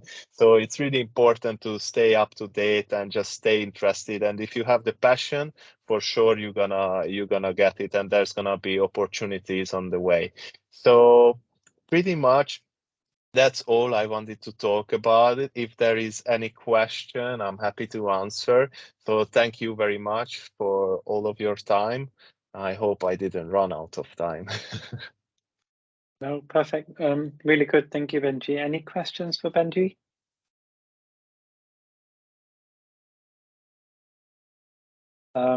If not, I can throw one to Benji. So some of those waves within the photos that you had on there, they look pretty scary. Like, what would you class as being sort of, the scariest thing you did coding-wise? And do the waves even compare to that? Well, sorry, if I understand the question, which one was the scariest, right? Yeah, I guess so, yeah. All right. No, to be honest, I think it's a different feeling, because when you get into something what you're not sure about, and especially in the beginning when you don't have any experience apart from your personal project, it's really intimidating to talk about something what the other people on the other side of the computer knows much more about. So and I also had a lot of imposter syndrome, to be honest, and I still have. And I think it was scarier to applying for the jobs than the waves itself, because it's just the waves for fun, but something what you really love and you really want to work with, I think it's more scary, to be honest. But it's a good question. I have to philosophize on this. Yeah, I guess some interviews can be scary, definitely. Okay, Josh, you got a question? Hi Benji, thank you so much. That was wicked. I'm kind of a little bit in awe with the whole surf into coding journey. It sounds really cool. My question was, like, if when you sort of started going to interviews, one, sort of how many interviews did you go for before you landed landed something that you were right, yeah, this is for me? And secondly, like when you got to the interview stage, were you kind of relieved because you knew more than you thought you did? It was that imposter syndrome, or were you like, okay, now I need to really step up my studying? Oh, really good question, Josh. Thank you very much. Yeah, basically, I could check out how many interviews I got because I had a little Excel table about all the stuff what I did. I was really determined. But I would say I applied around for 50, 60 jobs around in half year.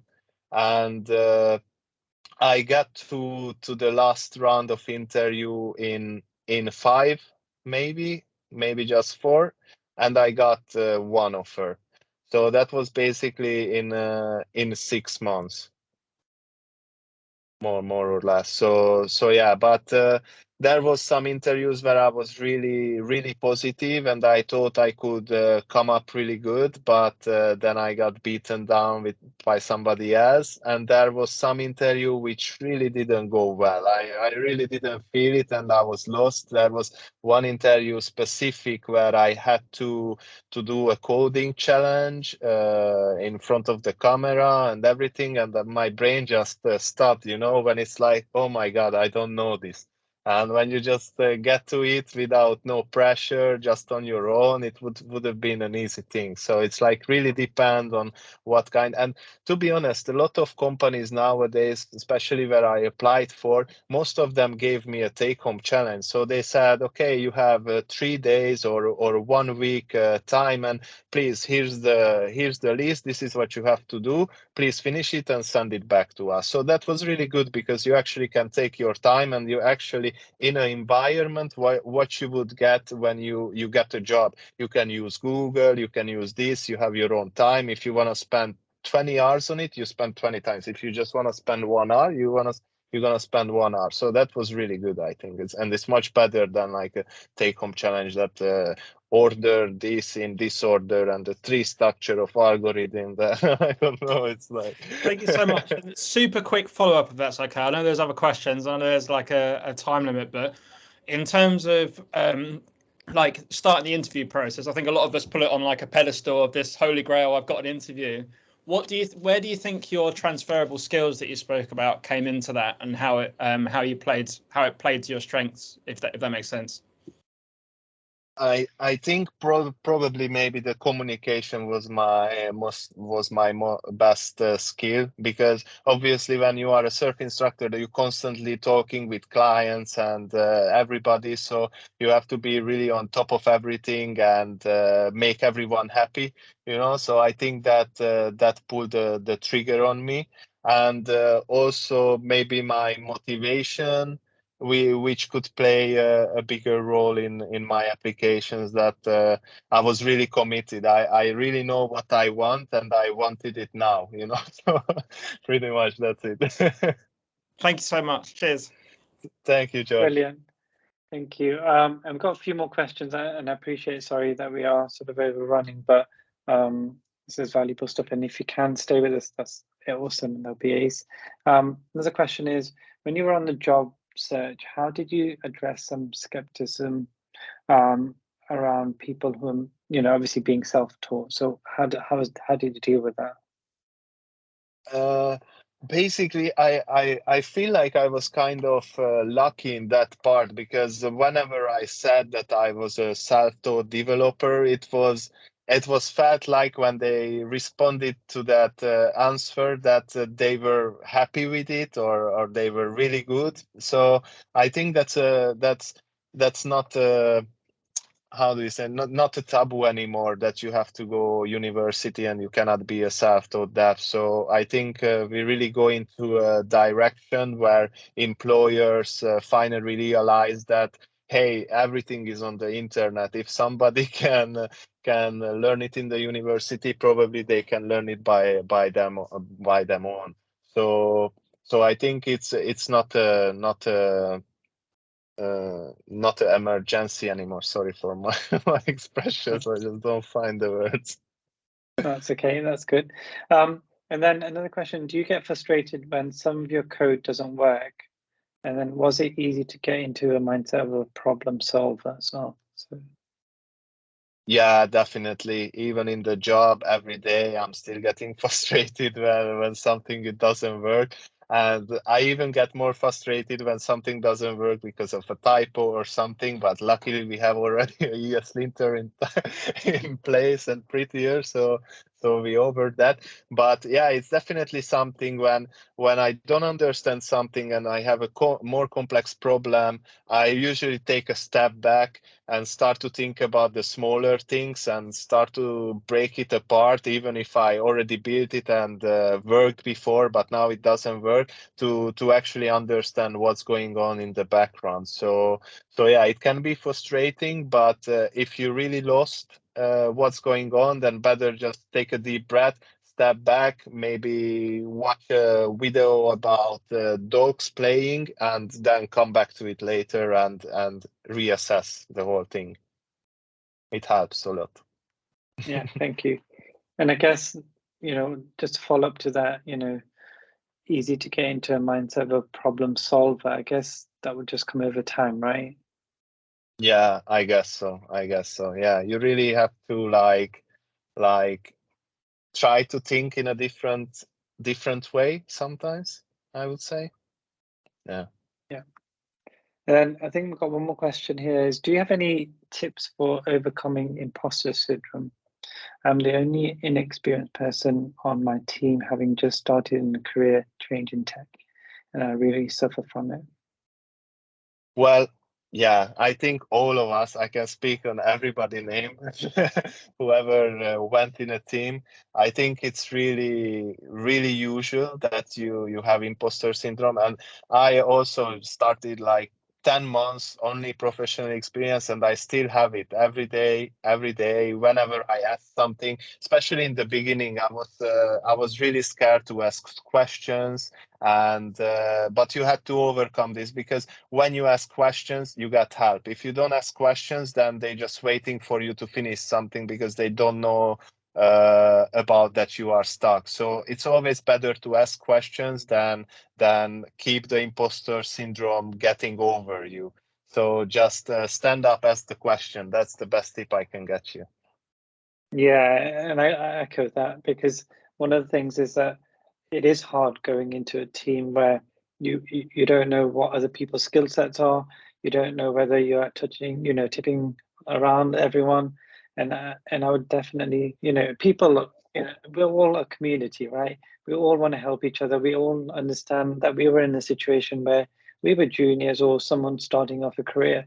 And if they actually, if you ask those questions to the people, and I'm pretty sure hopefully they'll really want to help you and encourage you, because the whole point of them and you working together is that you all work in harmony. So if you can kind of all work together and help each other, just reach out to the team. So I think that's really important. Just make sure you reach out to your team members and see how they can help. Yeah, I agree with that. Cool. So I think that's end of the questions, and apologies that we're overrunning. Next up, we've got Swapnil on a slightly different topic, which I think is also going to be helpful, because freelancing is another stepping stone to kind of get these little jobs and little things out there. So over to you, Swapnil. Thank you, Ilesh. Am I audible? Yes, we can hear you. Yeah. Great. Thank you, Benjamin, also. That was awesome. So yeah, I will get started with, let me share my screen.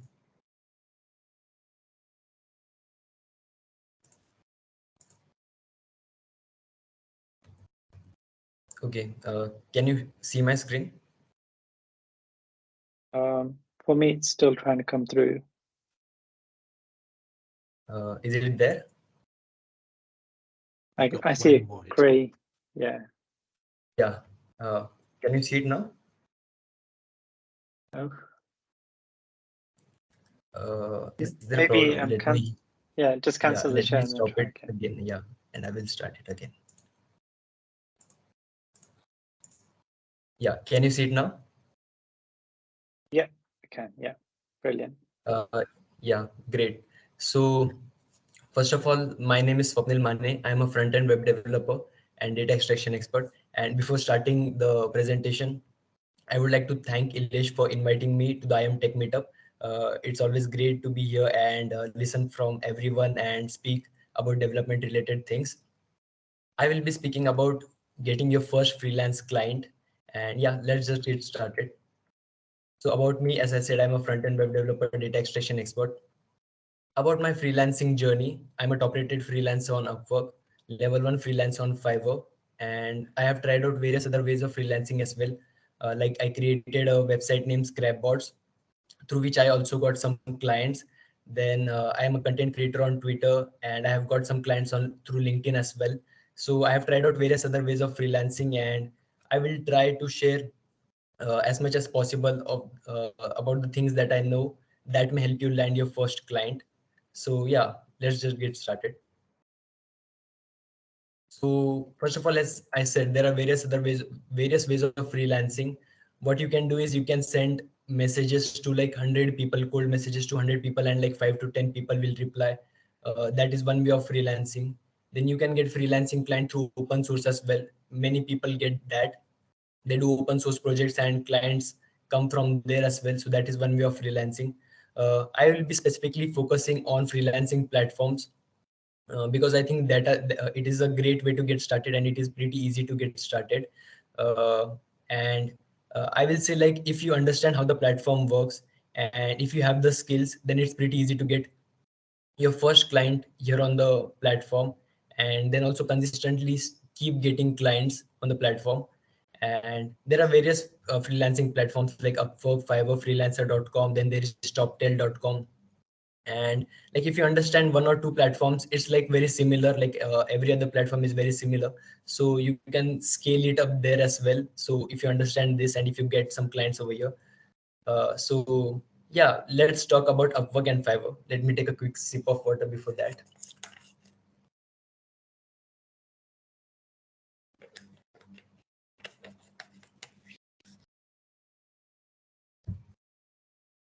So yeah, about Upwork. Upwork has a lot of high paying clients, and people are actually freelancers who are doing this full time are actually many freelancers are earning around $100,000 per year, and even more than that. I have not reached there, but I am on the path. But there are many freelancers who are doing that, and the number of high paying clients is like tremendous over Upwork. Yeah, I can understand that it's difficult for beginners to start and get started on this platform because of the complexity. Like you have to create a good profile, then you have to send proposals. But if you understand how this platform works, then and if you get your first client, then it can bring a lot of opportunities for you. So definitely very recommended. Second platform is Fiverr, which is also one of my favorite platforms. The thing with Fiverr is that there are less paying clients than that there are on Upwork, but the amount of clients that there are on this platform, that Fiverr, is like a lot. Like there are millions of clients here. Uh, I will give you an example. Like when I reached level 1 on Fiverr, I have started getting messages from clients almost every day or every alternate days. So that's the amount of clients that there are on Fiverr, and that's like I have completed more jobs on Upwork than on Fiverr, but still I do not observe that on Upwork. So I definitely recommend Fiverr for scaling up your freelancing business. These two platforms are great, are my favorites. But yeah, you can try out various other freelancing platforms as well. So what are the prerequisites to get your first client? First prerequisite I always say is understand how the platform works. If you do not understand how the platform works, it's very difficult for you to get your first client. Uh, uh, like it's dependent on that. That's main point.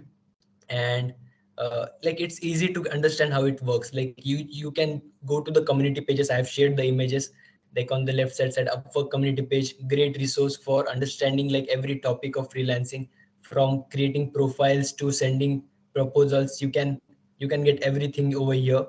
Then Fiverr has a similar type of community page where top rated freelancer, top rated plus freelancers share their views on certain topics, and they will answer all your questions as well.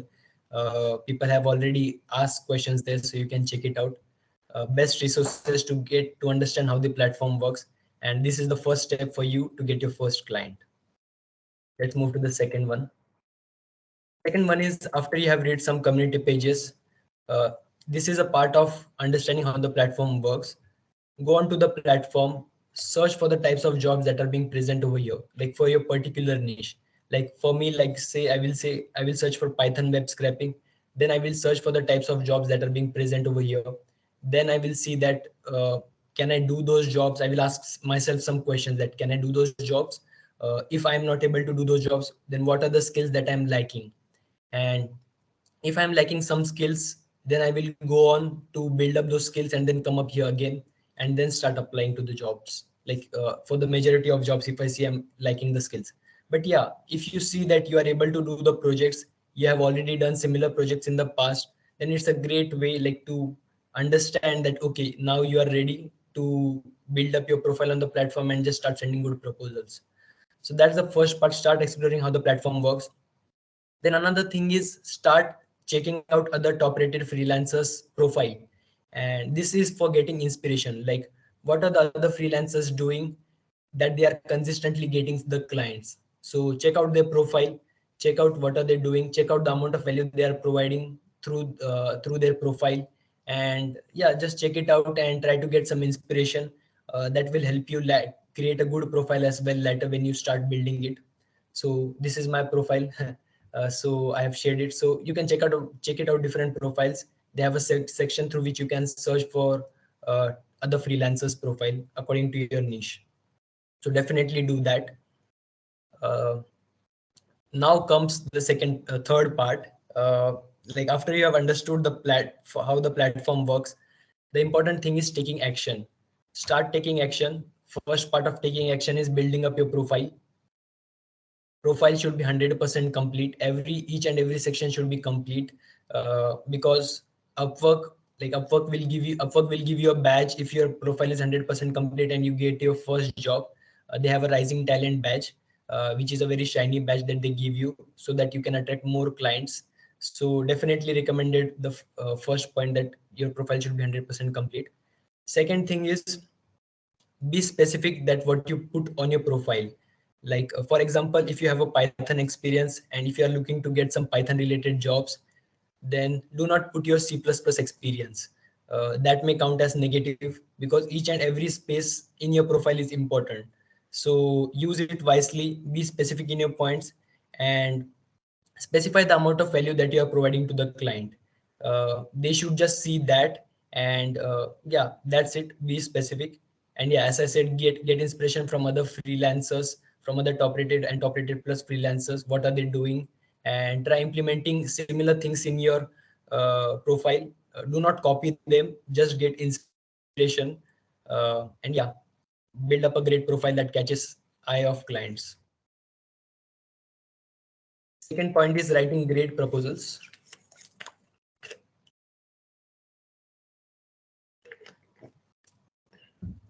This is an important point. That's why I took a little bit of water. But yeah,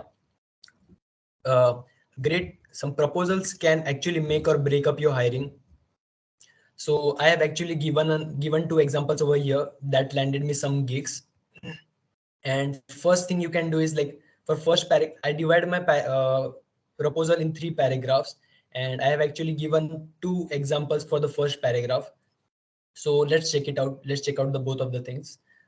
First thing is I greet the client. I say hi to the client, and I have got the name of the client. So not many freelancers actually get the name of the client. There is a trick that you can use. There is a client previous history section.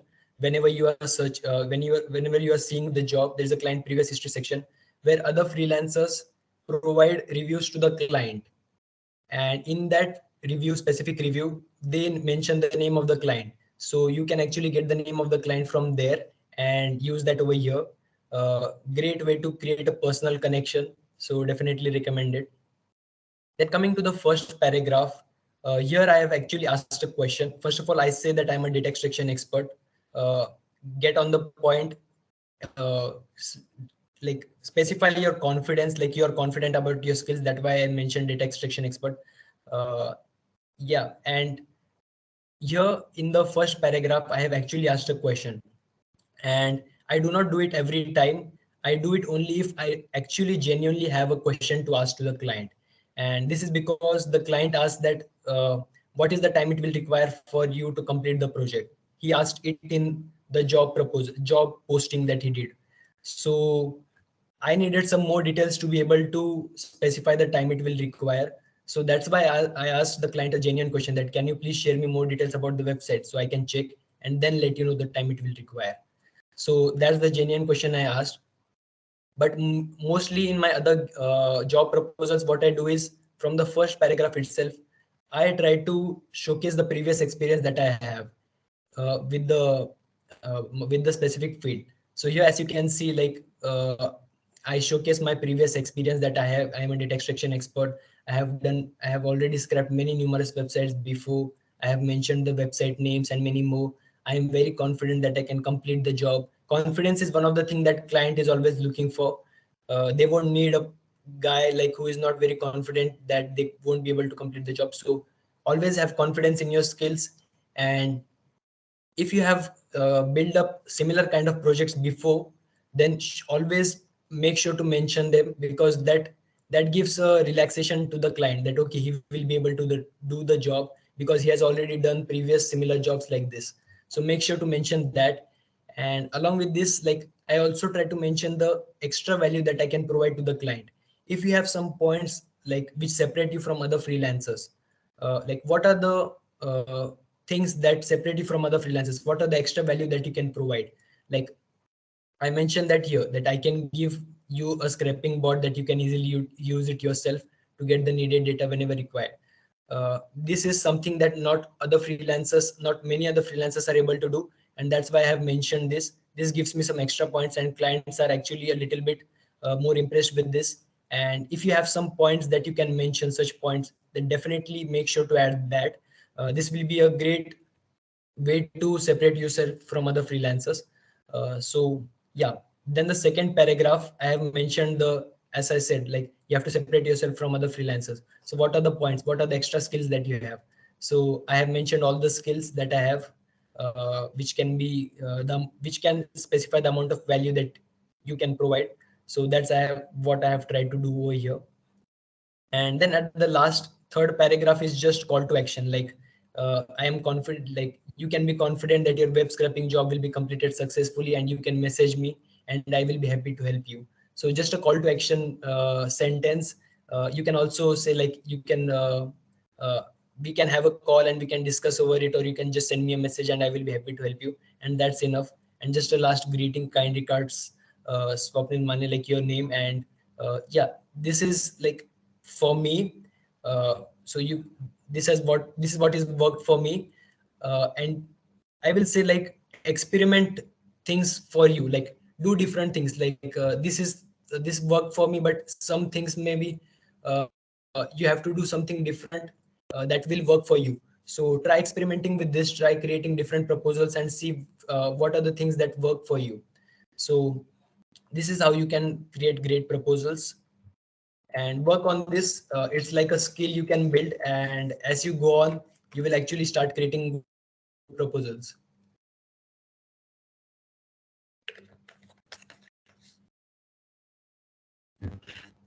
The next important point is portfolio projects, one of the very essential parts which will convince the client that can you actually do the things that you say you can do. So you should have at least 5 to 10 projects added in your portfolio section which are similar to the ones that the clients are looking for. So uh, if you do not have the portfolio projects, what you can do is like you can actually go onto the Upwork website again, then search for the types of jobs that are being posted, and actually just start doing those jobs and build up those projects, and then add those projects to your portfolio. So you can simply do that. That will be a great experience as well to create real world projects, and that may also help you to land some jobs as well, some other jobs as well. So definitely recommend it. Create good projects, real world projects, and it's very helpful. Be your first client. And yeah, let's get to the some hidden gems that I have collected over the over my freelancing journey. These are some hidden gems, I will say, which I have found out. So first point is like add a personalized, if you can add a personalized intro video to your profile, it can be a great eye-catching thing onto your profile. And actually I have noticed that when I added my personalized intro video on Fiverr, it actually boosted my profile. It boosted my impressions, like just 2x impressions I got after just I added my personalized intro video. So I definitely recommend everyone to add a personalized intro video. And you should be showing your projects in that video. You should be visible. You can show your projects on the screen, like your screenshots of the projects, and you should explain those projects. If you can do that, that can be a great way to connect with the clients. And yeah, great point to boost your impressions as well. Second point is stay online on the platform. Again, Fiverr and Upwork, I have noticed that if you stay online on the platform, they see that okay, you are active on the platform, and they will show your gigs, your profile to more clients.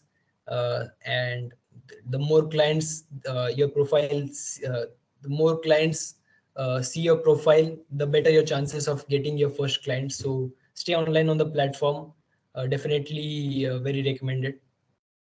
Then third thing is apply to complex jobs as well. So whenever a freelancer starts, like it's okay, like you can apply to easy jobs, definitely do that, but don't fear from applying to complex jobs as well. This is the trick that I have used to get a lot of freelancing gigs. I have won some jobs, and it's because there is very less competition to complex jobs. And I have very high chances of getting more visibility towards in front of the client. So definitely recommended to apply to complex jobs. And the thing is, like, there are many advantages of applying to complex jobs. First thing is you get high paying gig, like you get high paying projects. Then easy jobs, you get paid nicely. The second thing is you will learn a lot of different things, so that will help you in your development growth. So that's second point. And yeah, there are a lot of different advantages to applying to complex jobs. And yeah, just do it, and there is a less competition from freelancers to that specific job.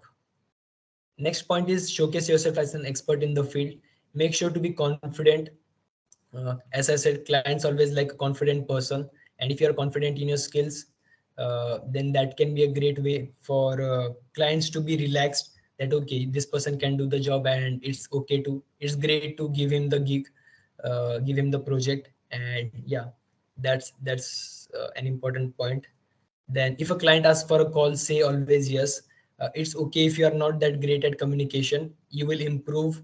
But yeah, always say yes to a client when he or she asks for a call, because you can create that personal connection over the call. Then you can ask the questions that you have for the project. Then you can answer the questions the clients have. So definitely very recommended, and it can be a great way to create that personal connection with the client. Yeah, thank you so much. This was it. Let me know if you have any questions. You can also follow me on Twitter and LinkedIn. I create a lot of content, so if you have any questions, you can also DM me over there, and I get back as soon as possible from there. Yeah, That's brilliant. Yeah, very active on social medias as well, which is really good stuff. So make sure you follow him. Are there any questions from anyone? If not, I'll add one. My question would be, is that, have you ever come across an experience where you've accepted a freelance job and realized that it was way too much, within your, and not within your skill set, even though the description actually was perfect and thought it was down your path? If so, what did you do? yeah, actually I remember 1 or 2 jobs where I actually thought that I could do the jobs, but then I was not able to do the jobs. And I have actually created thread on it, that what are the things that you can do if you mess up your job, and what what are the things you can do to prevent that bad feedback. So first of all, always be honest with the client. If you can ask for a more amount of days, like if you can extend the deadline and then complete the job, then always prefer that. Like ask for like 2 to 3 days of extending days from the client, and most of the clients are usually very understanding of that. So always be open with that. Second thing is, if you are very certain that you are not able to do the job, then like specifically on the platform Upwork and Fiverr, refund like 95% of the money that you have collected from the client. Like if you have collected like $300 from the client, refund like $295 and just keep $5 with yourself. And that is important, because if you refund the entire amount, then Upwork will actually demote your profile. They think it is that you are creating a bad experience. So do not refund entire amount, just refund 95% of the amount and mention that to the client. And the thing is, like, to prevent the bad feedback, what you can do is offer future discount to the client. Like I will offer like 50% to the future projects that are similar to the current project to the client, and clients actually get very happy with that, and they do not think about giving bad feedback. So you can do that, and that may actually help you to prevent that bad feedback. So these are some of the things that I have actually done to prevent bad feedback in that specific cases. But then last point I will say is, be always prevent these situations, because these are very tough situations. You do not need to get into these situations. Be sure to make sure that you understand the project requirements correctly and you are able to do the job before accepting the job from the client. So yeah, these are some of the points. That's great. Yeah, I know that in the past we've got projects that we work on, and until we've got the full requirements, we don't know actually what's involved. But in this case, you know, we've got to be certain before we accept, which makes sense.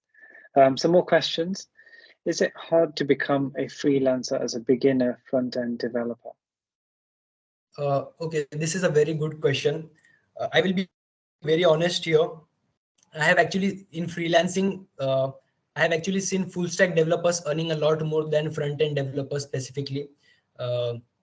Because full stack developers, like many startups, come to freelancers for building full stack web apps.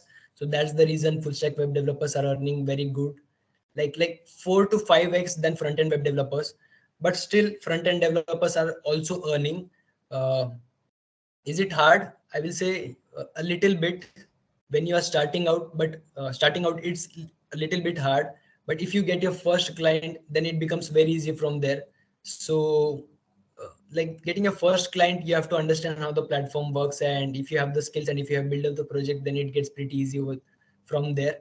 But yeah, getting your first client is a little difficult, but then as you progress, things start getting little less difficult, I will say. So yeah, that's my answer on that. Thank you. I've got another question here. What are the benefits and challenges of working with different teams on each project? Challenge, benefit, actually there are a lot of benefits. I can work with the person that I want. Like first of all, like when you accept a client, you always have to be polite. Even if the client sometimes is not that great, you have to be understanding of that, because you are the person who has accepted the job. But then the second time when a client comes to you because they have liked your project, they have liked previously working with you, that time you can decide that, okay, did I like the previous experience that I had with the client? And if you like that, then you can go on and keep working with that specific client, and you can actually build up that long-term relationship with the client. And that are some of the benefits, that I get to choose whom I should work with. And the second thing is, I get to choose the type of projects that I want to build. I have actually rejected some of the some of the freelancing jobs, because I am working on my own projects right now. So that are some of the different advantages you get. You can choose it according to you. Then challenges is like, sometimes there are also days when you have to work Saturdays, Sundays, and there are like no weekends. Every day is a weekday for you, and there will be some days where every day is a weekend for you because you have not got any clients. So there are various pros and cons of each of the things. So yeah, that are some of the challenges and benefits, I will say. That's great. That's brilliant. Thank you. I think that's all of the questions. So thank you again, Swapnil, for coming back. Always Thank welcome. you so much, and, Ilesh. Yeah. Thank you so much, Ilesh. Thank you. So we got Roger, and I appreciate. Thank you for everyone for staying on. Bear with us. We've got Roger, which is our last one. It's going to be an awesome one as well. So over to you, Roger, and just let us know when you're ready, please. Thank you, Ilesh. Yeah, thanks for having us. Let me just share my screen here. No, I don't want to update my audio driver right now. Here we are. Right, hopefully you can all see my screen now. So I am a career changer. I, for many years, worked in technical stuff, tech support. And then for several years after that, I was a homemaker. And eventually I decided to become a computer programmer. So I always enjoyed it. Did it as a hobby, but finally decided to do it as a career. But by which point we'd had 5 years with nothing on my CV while I was helping raise my family. And I thought bootcamp would be a good way in. It was a good way to demonstrate, and I had some coding chops. It's a good way to get a bit of a network happening. So if you are thinking along the same way, I highly recommend it as a route into the industry. So earlier today, I thought I'd ask ChatGPT what the most notable bootcamps are in London at the moment, and these are they. And you'll notice there's quite a range here. There's quite a range in cost, and there's quite a range in how they're organised. You'll find some boot camps are, they just run one course and they run it at a set time of year. You'll find other, probably the more expensive ones, tend to run quite a few in parallel, and there might be a choice of boot camps. So it's not just web development. They run boot camps in all sorts of, programming and tech related things. And yeah, there's I know some of these. There's a bit of sticker shock with some of these numbers. There are quite a few, not millions, but there are quite a few alternatives. If you can't find that kind of money, there are routes in via apprenticeship. A lot of boot camps have gone over to an apprenticeship model recently, where you get paid just straight out the gate. It's not an amazing wage straight out the gate, but you get paid to learn, which is great. Other boot camps are free because they have some social purpose. They might be trying to address some of the demographic issues we have in our industry.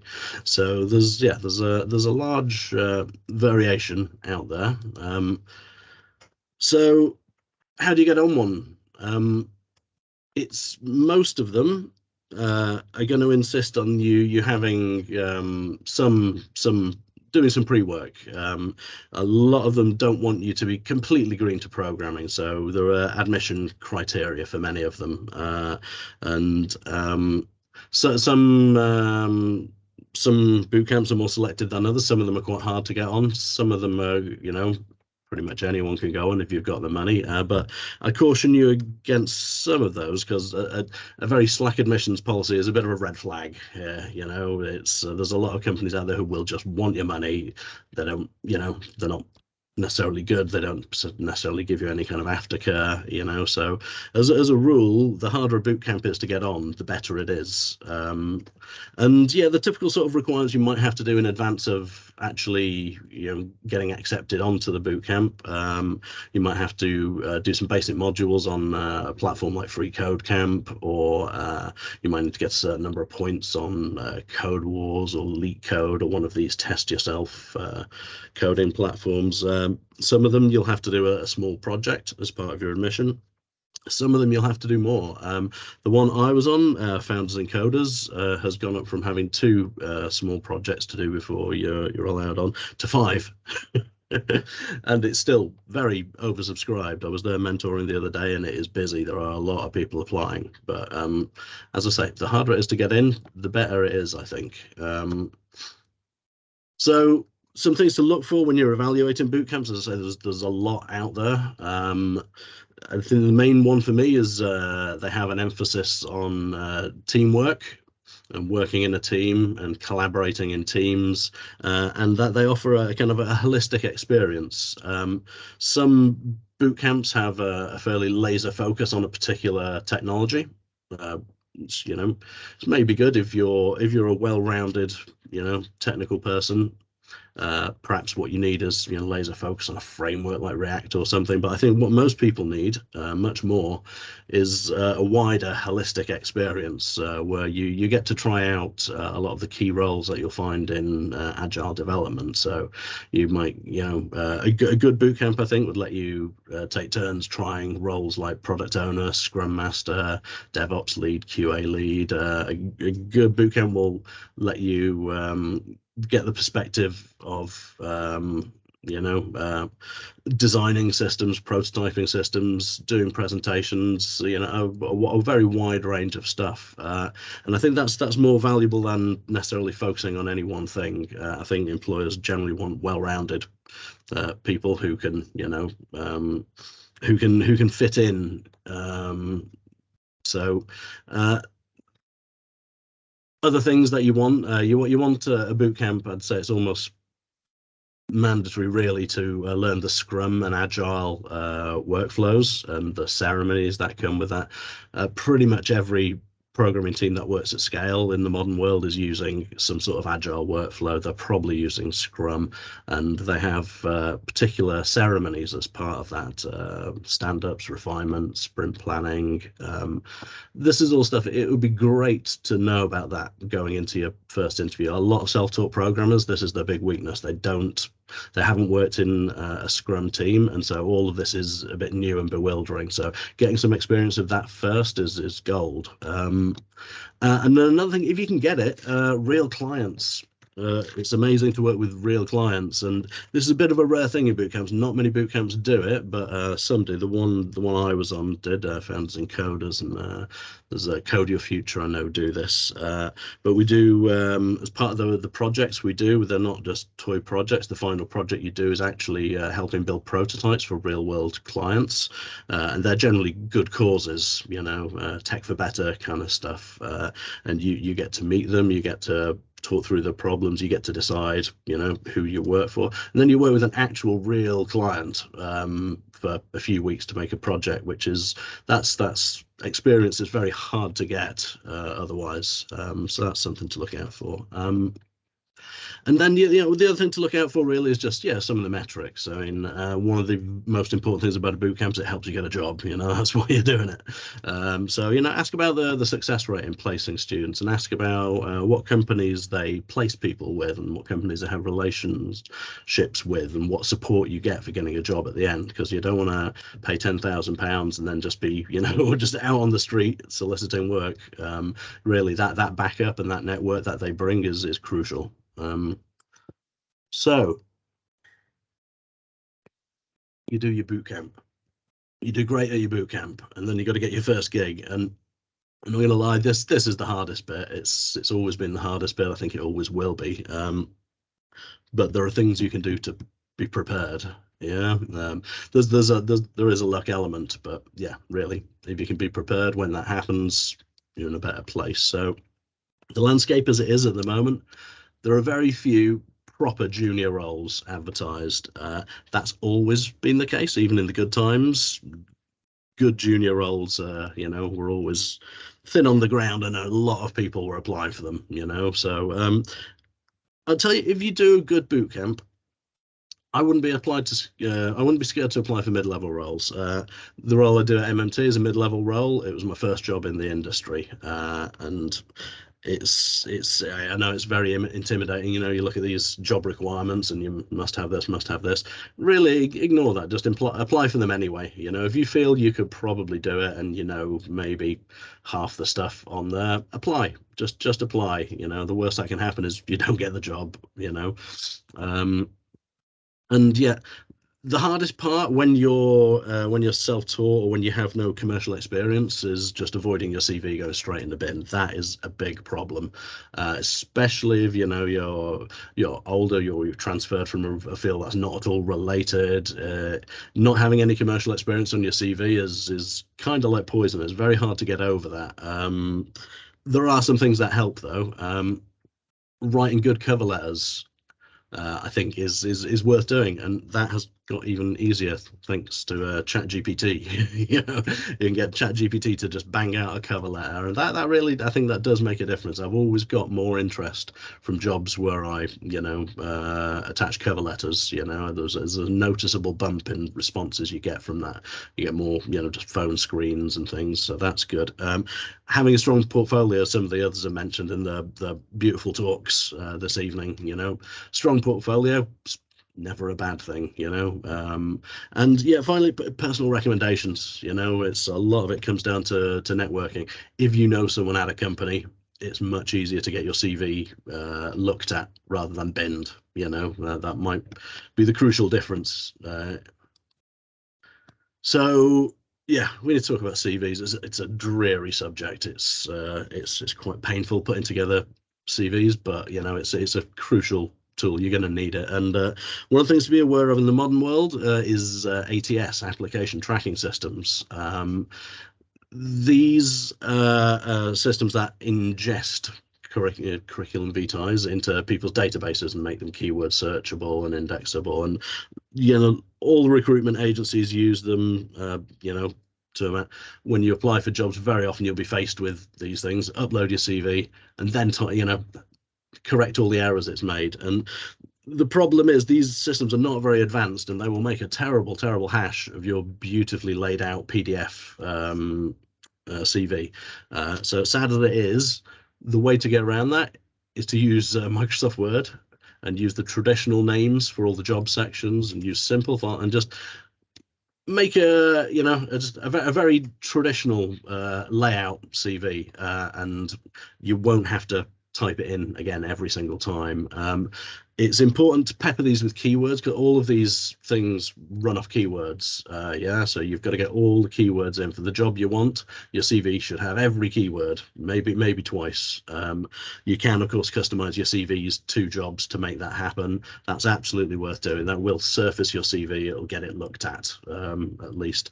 Another trick for that is include technologies that you want to learn as well. If you look at a job requirement and it has a bunch of stuff you don't know on it, write it on your CV as the thing you want to learn. That will get the keyword on your CV, and that will get your CV looked at again. And quite often, the recruiters are used to this. They're used to people not having everything. But if you've expressed an interest in learning that thing, yeah, that might swing it. Another thing as well is having a punchy personal statement right at the top. These 3-paragraph personal statements are no good. What you want is something quite short and pithy at the top. I found ChatGPT again can help with that. You tell it about yourself and then say, write me a punchy personal statement. Give me 10 variations, and it'll do it. And one of those might be good enough. Really takes the pain out of all of that marketing yourself stuff, which I personally find very painful. And then as well, if you do want a pretty CV, it doesn't hurt. Having the one that machines like doesn't stop you having ones that a human can like, and that can help with your personal branding, as Yusuf talked about earlier. That can get your CV noticed if humans are reviewing it. So yeah, two CVs, one of them gorgeous and one of them practical, just raises your chance of being seen. And then there are certain things on your CV that I think really just you have to have. I would encourage you to put something about this on, even if it's just you have an awareness of, oh, this is a thing you want to learn. But these are the key things here. I've put my slide notes in the chat here. I encourage you to grab them, because there's a lot of this is a very data dense presentation, and I'm aware we don't have a huge amount of time here, so I'm going to blast through some of this quite fast, but it might be worth coming back to look at, to reference if you want to. So these are all things to put on your CV. The tone of your CV, you want to keep it concise. You want to keep the tone confident. It's yeah, people don't have a lot of time. You know, people are reviewing thousands of these. Keep it pithy. You know, if you can keep it on one page, keep it on one page. Highlight keywords and phrases is great. That helps the, you know, your overworked recruiter when they're skimming it, because they only get skimmed. I don't think people read the full things most of the time. If you just highlight the key things you want the recruiter to see in bold. In terms of your tone and how you write, it's a good idea to mention things you did and then their impact. You know, I did a thing, the consequence was this. You know, I've highlighted you because it's easy to write in terms of, you know, just things my team did. It's important that you emphasize that it's the thing that you did. Yeah, it's lots of people worked on successful teams. You need to you need people to understand it was you that took a particular step. And also, if you have any commercial experience, which I know if you're coming out of boot camp, probably not, but even if you have a little side gig, bump all the other stuff for that. That is gold. That is what the main thing that interests recruiters is, seeing a bit of commercial experience. So just show you my CV here. It is by no means perfect. I could definitely, there's a lot of improvements here, but I just want to show you here. So for example, you talk about a thing you did, built a Figma prototype, and this is what it did. I did this thing, this is what it did. And you see here the things I've highlighted. Pithy personal statement at the top, you know, so that's the sort of thing to aim for here. Let me get back to my presentation. Right, so yeah, LinkedIn as well. LinkedIn's fairly vital, unless you've got personal contacts who are going to get you a job. You're just in the job market like every other schlub, you know, looking at millions of things in LinkedIn, and there's no way, you know, there's no other way. It is pain, but there's a few things to know. Recruiters, they search by keyword. Yeah, again, put the keywords in your LinkedIn profile everywhere you can. Mention all the keywords that are relevant. You know, just the lists of, you know, technologies you're interested in, you know, that will help you come up in searches. So just, there's no harm in just putting them all in there, anything you're remotely interested in. You'll get a lot of recruiters and people trying to contact you. Accept the requests, just accept them. It looks good on your LinkedIn profile if you have hundreds of contacts. It just looks good. It's, you know, people aren't going to really examine it and say, are those high quality contacts he's got or she's got. You know, what they'll see is a number. Oh, this guy's got 1,000 contacts. It looks good. So accept everyone's request. Reach out to people. Just engage with LinkedIn to the extent that you can bear. When people send you job adverts or respond, try and respond to them. The higher your engagement with the platform, the more stuff it'll show you. Yeah, this is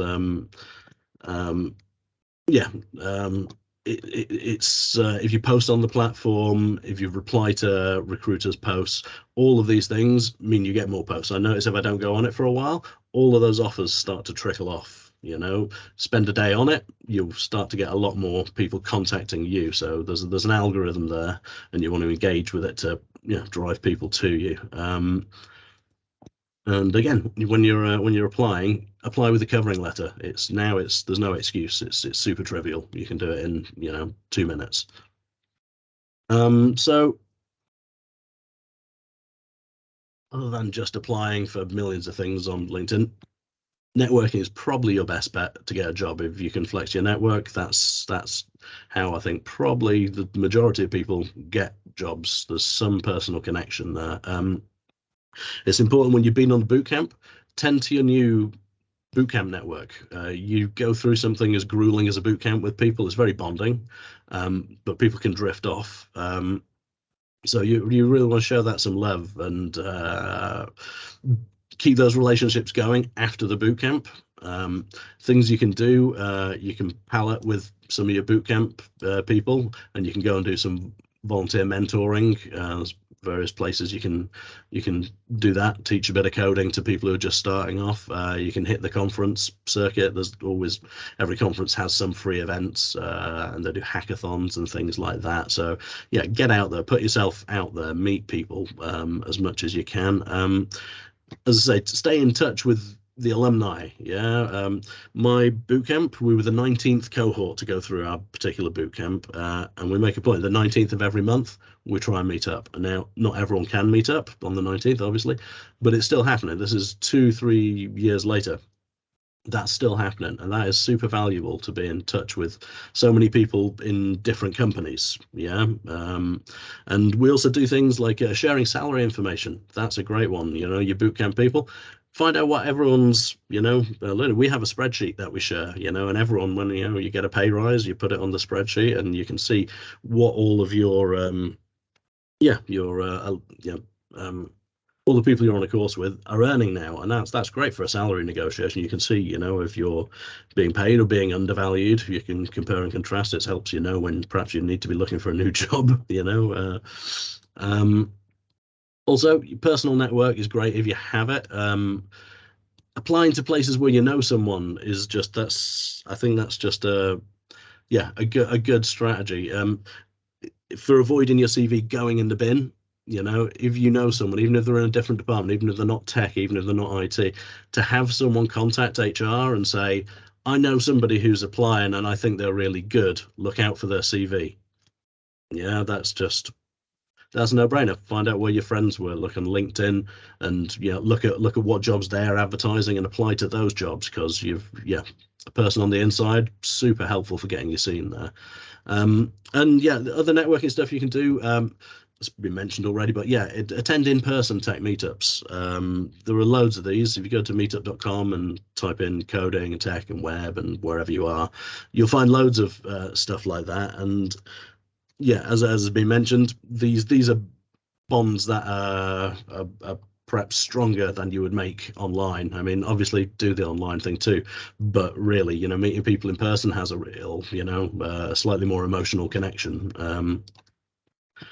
Portfolio, this has been talked about. I'll breeze over this quite quickly. I think my opinion is that, like, one big thing beats a lot of small things. A lot of people's portfolio sites are just, you know, here are 10 tutorials I followed to make a little toy to-do list, and it's like, if you bite off more than you can chew and start doing a complex project, that gives you a lot more to talk about. It's a lot more, you know, stuff you'll learn trying to do it, and a lot more challenges you'll face. So you'll have a lot more to talk about in interviews. If you can publish some software, that's impressive. That's always impressive in an interview. If you've made a thing that, you know, is out there and people are using, people are going to love that. NPM modules, very easy to make. Browser extensions, also pretty easy to make. Contributions to open source projects, you know, these are all things you can do while you're bored of applying for jobs. Yeah, because I tell you, after the first few weeks of doing nothing but applying for jobs, you're gonna want to do something different. So try and pace yourself. Do some job apps in the morning, and perhaps work on your portfolio in the afternoon, and try and pace yourself, because it can take a long time to get that first gig. It's a bit of a grind. And also, if you're doing portfolio stuff, it's an opportunity to stand out and do something a little bit different. So my portfolio site doesn't look anything like any of my my compatriots' portfolio sites. So I thought, yeah, let's just do something else here, you know. And yeah, this just might just help you stick in, you know, a recruiter's head, you know. So sat down. Okay, just let us know we're about halfway through. Tech test, eventually it'll work and you get a tech test, and this is great. So, you know, often these are like one day, sometimes they're 3 days, sometimes they're a whole week, and they always say, oh, we recommend you spend a few hours on this.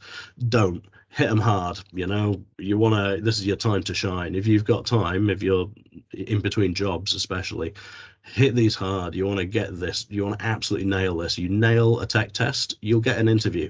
Yeah, it's as simple as that. So if they give you artwork, be pixel perfect. If they give you a spec, meet that spec. Really, I mean, 100%. Do it well. demonstrate your best practices, all of your accessibility and, your linting and all these best practice stuff, do it all.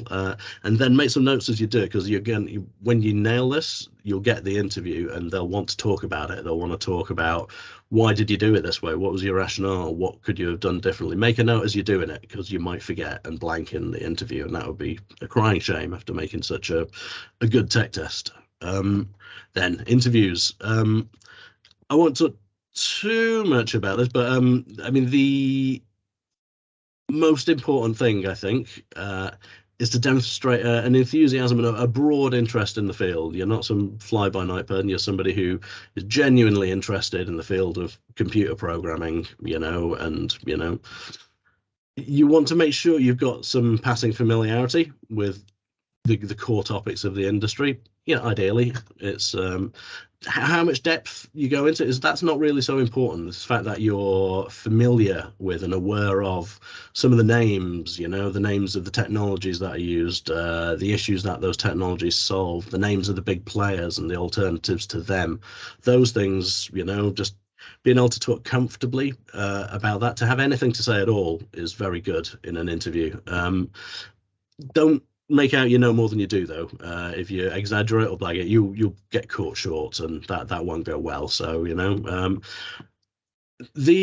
treat these next few slides as an appendix. I don't want to go into it in too much depth, but there's 3 pages of things to look at here. So core JavaScript, performance, agile, Git, ticketing systems, testing, responsive design, accessibility, security, framework, CMS, CI/CD, cloud, and the only one I'm going to dwell on for a minute is code quality, because this is a place you can distinguish yourself. It's good to be a little bit au fait with what are best practices. You've just got a boot camp and you've just learned one way of doing things. It's good to do some reading around, the work on best practices, because it's a maturing industry now. People have been coding for 70, 80 years, and there's a solid body of work on how to do it well. And it would do you well to familiarize with some of it. So just some of the basic acronyms you might see. So you've got things like YAGNI, which means you aren't going to need it. It's a rule of thumb. Don't put things in there until you absolutely have to. DRY is do not repeat yourself. It's like, don't write the same thing over and over and over again. That's wasteful. KISS, keep it simple, stupid. And these are good guidelines. There are some luminaries on the topic here. Some of the most notable ones: Kent Beck, Martin Fowler, and Bob Martin. You can buy their books. They're big, heavy books. They might take you a long time to read. If you're really keen, do that. If you just want an overview of it, you can ask ChatGPT about this. I mean, I've become a real acolyte of ChatGPT. If you want to understand what Kent Beck's point is, but you don't want to read a 1,000-page book, ask ChatGPT, what Kent Beck's salient points are in his book. So another thing that's impressive in an interview, if you've got up-to-date news, that kind of shows you're in the field, you've got an interest in the field, you're keeping up to date with what's going on. For this, I think, everyone's short of time. I think podcasts are brilliant for this. So, when you're doing the laundry, when you're doing the washing up, when you're having your morning jog or whatever, you can consume podcasts. And really, at first, you might even not understand what a lot of them are banging on about, but by osmosis, you'll start to pick up stuff. You'll get familiar with the language, and you get less freaked out by all the vernacular that comes along with particular topics. So one of my favorites is security. Now there's millions of programming podcasts, and listen to a few of those. Reddit is quite good for programmer news. Stack Overflow blog is quite good. There's millions of places you can do that. So it behooves you to be a bit abreast of what's in the air at the time, because you can just casually drop that in your interview and they will think, they're switched on. If I've not made this point enough, you can use ChatGPT to help a lot. There's I think it's quite good at is helping you practice for interviews. If you're nervous about interviews, you want to practice some stuff, you can ask it to interview you. So just for example here, let me just bring this in here. let's just go on LinkedIn and pick a random job. Yeah. Let's have a look. Full stack developer. Blah, blah, blah. Yeah. So what you can do, you can just take your job description. Yeah, it's too much to read. We're not going to read all this, right? And we're just going to copy and paste this into ChatGPT. Yeah. And we're going to say, given the following job description, ask me 3 interview questions. Put it in. And here we go. Oops, it's giving me a job description. Live demos, eh? Oh, yeah, I pasted in over what I typed in. I'm going to just bear with me a second. Right.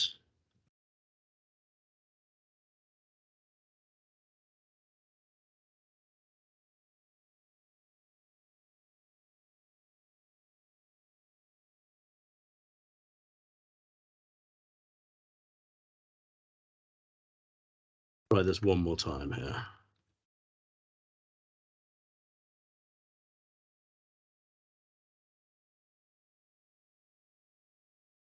Okay, that didn't work. This does work though. Trust me on this. It totally works. I did it earlier and it works really well. Not only that, you can then type in answers and you can ask it to review your answers. You know, how did I do on this? And it'll actually give you helpful advice on, you know, how you could have improved your answer. So, you know, if you haven't got anyone to help you practice interviews, that's a great way to do it.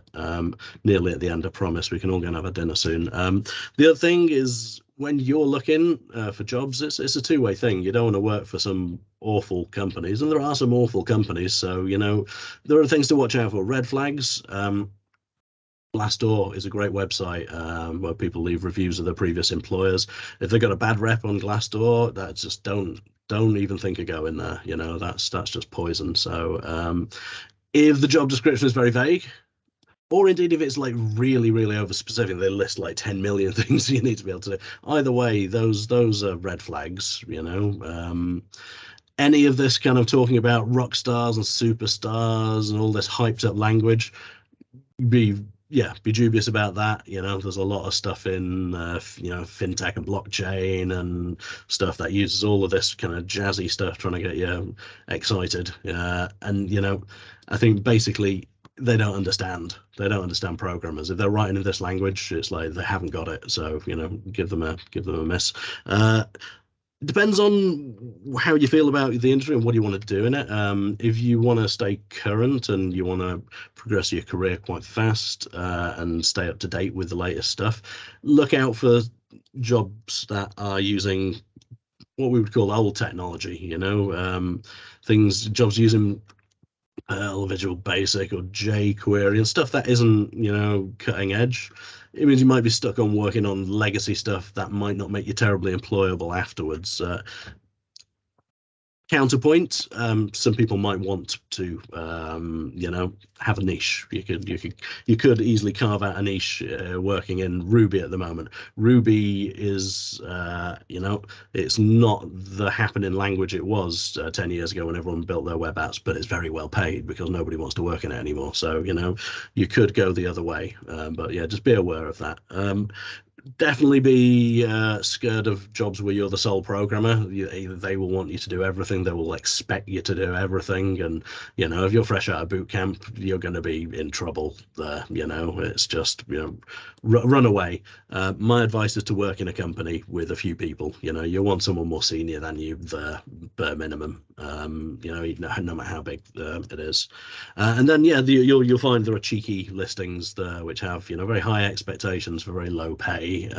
Obviously give them a miss. Just as a scale of reference, I'd say the absolute minimum you should expect to be getting paid for a junior job, a real junior job, is 30k.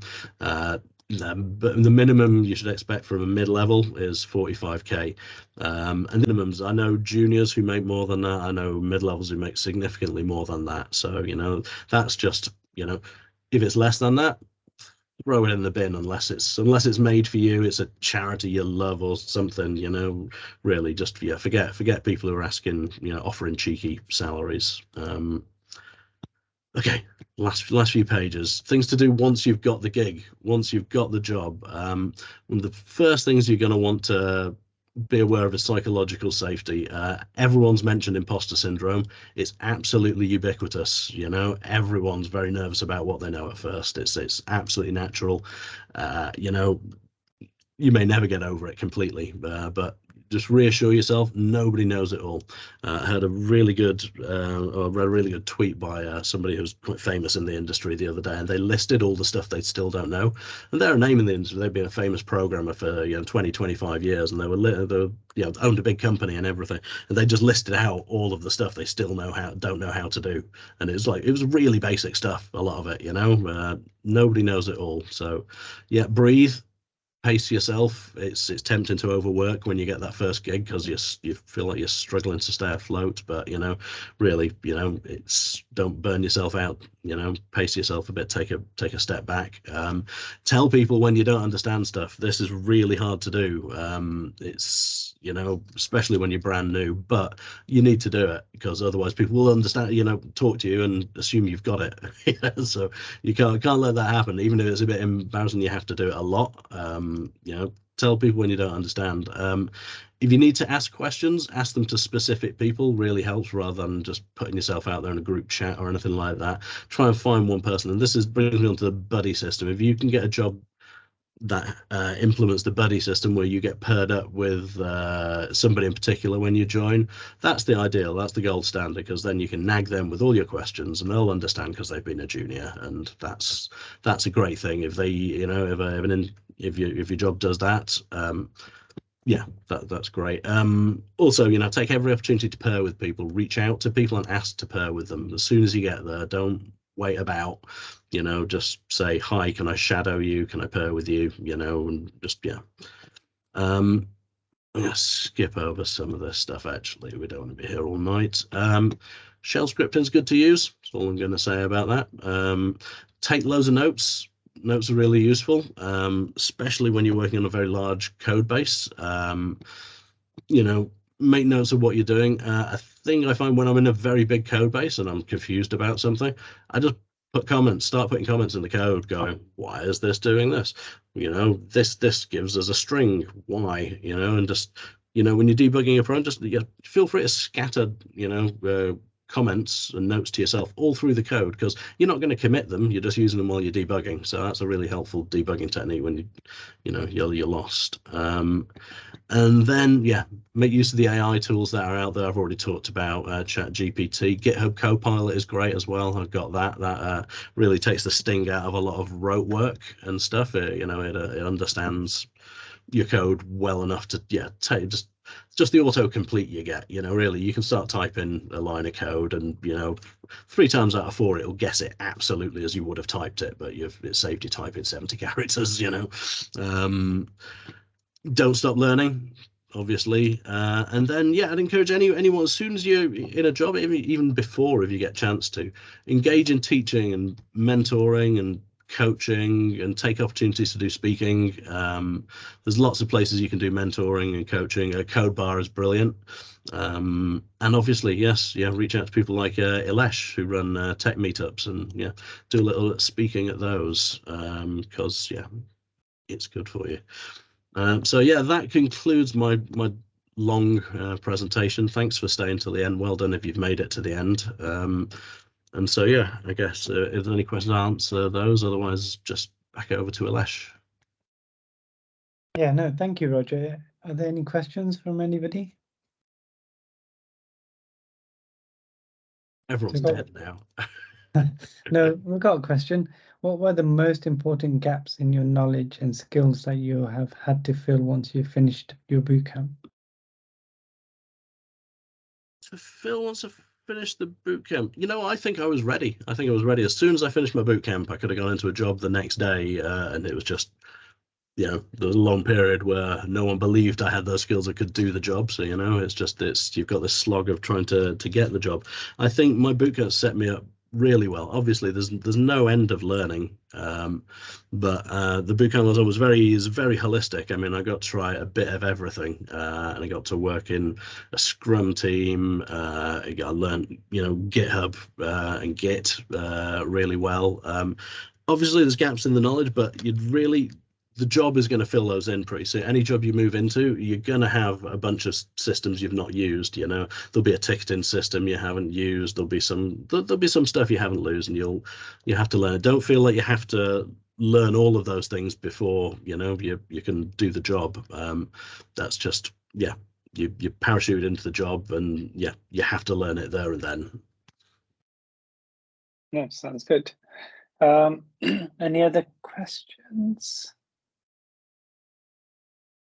If not, thank you so much, Roger. It's very insightful, like an awesome set of information for everyone. Even I learned some stuff on there, which, being in jobs, it just doesn't sort of like, you forget some of the things that you have to go through.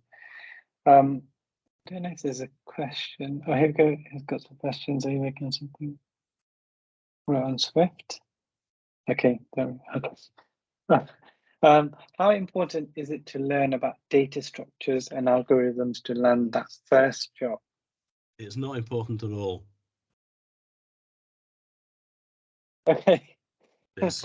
It doesn't come into it. It does not come into it at all. This is why bootcamp is the best way into coding for most people, I think.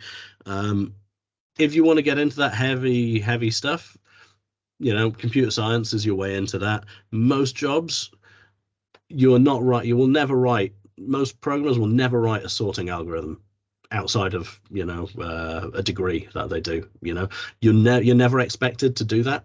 No, most programmers will never write an encryption algorithm, and it's wrong if they do. If you find yourself being asked to write an encryption algorithm, that's a huge red flag, because some real brainbox people have spent years knocking on that stuff and have got libraries for it, and it's just, these are solved problems, and if you're trying to solve it, you've made a mistake. So really, algorithms, data structures, it's for a certain class of tech companies, the FANG companies, you might, apply to. Some of those are going to, ask you about that kind of stuff. But 99% of the work you do, day-to-day coding, is not, it's not a bad thing to have an awareness of. I mean, you want to be aware you're not doing things in a terribly efficient way, but really you're not going to have to implement a lot of that complex stuff in most jobs. By all means, do it for fun. It is fun stuff. If you like a challenge, it's always fun. Every now and then you need to do something with a tree, and it's a buzz, but it's not important for getting your first job. Nobody will expect you to know that stuff. Yeah, thanks. I think that's it in the sense of the questions. So yeah, thank you everyone. Thank you for the speakers. Thank you for everyone that stayed extra. Really appreciate it. And Roger and everyone else has, like Benji and everyone has mentioned, ChatGPT. Hopefully in the next month you might see another meetup that has that featuring in there. So watch out and look out for that soon. Thank you, everyone, and all the best, and see you soon. Thank you. Bye. Thank you, Ilesh. Thank you. Have a great evening, everyone. Thanks, everyone. Thank you, Ilesh. Great talks. Bye. Bye. Bye.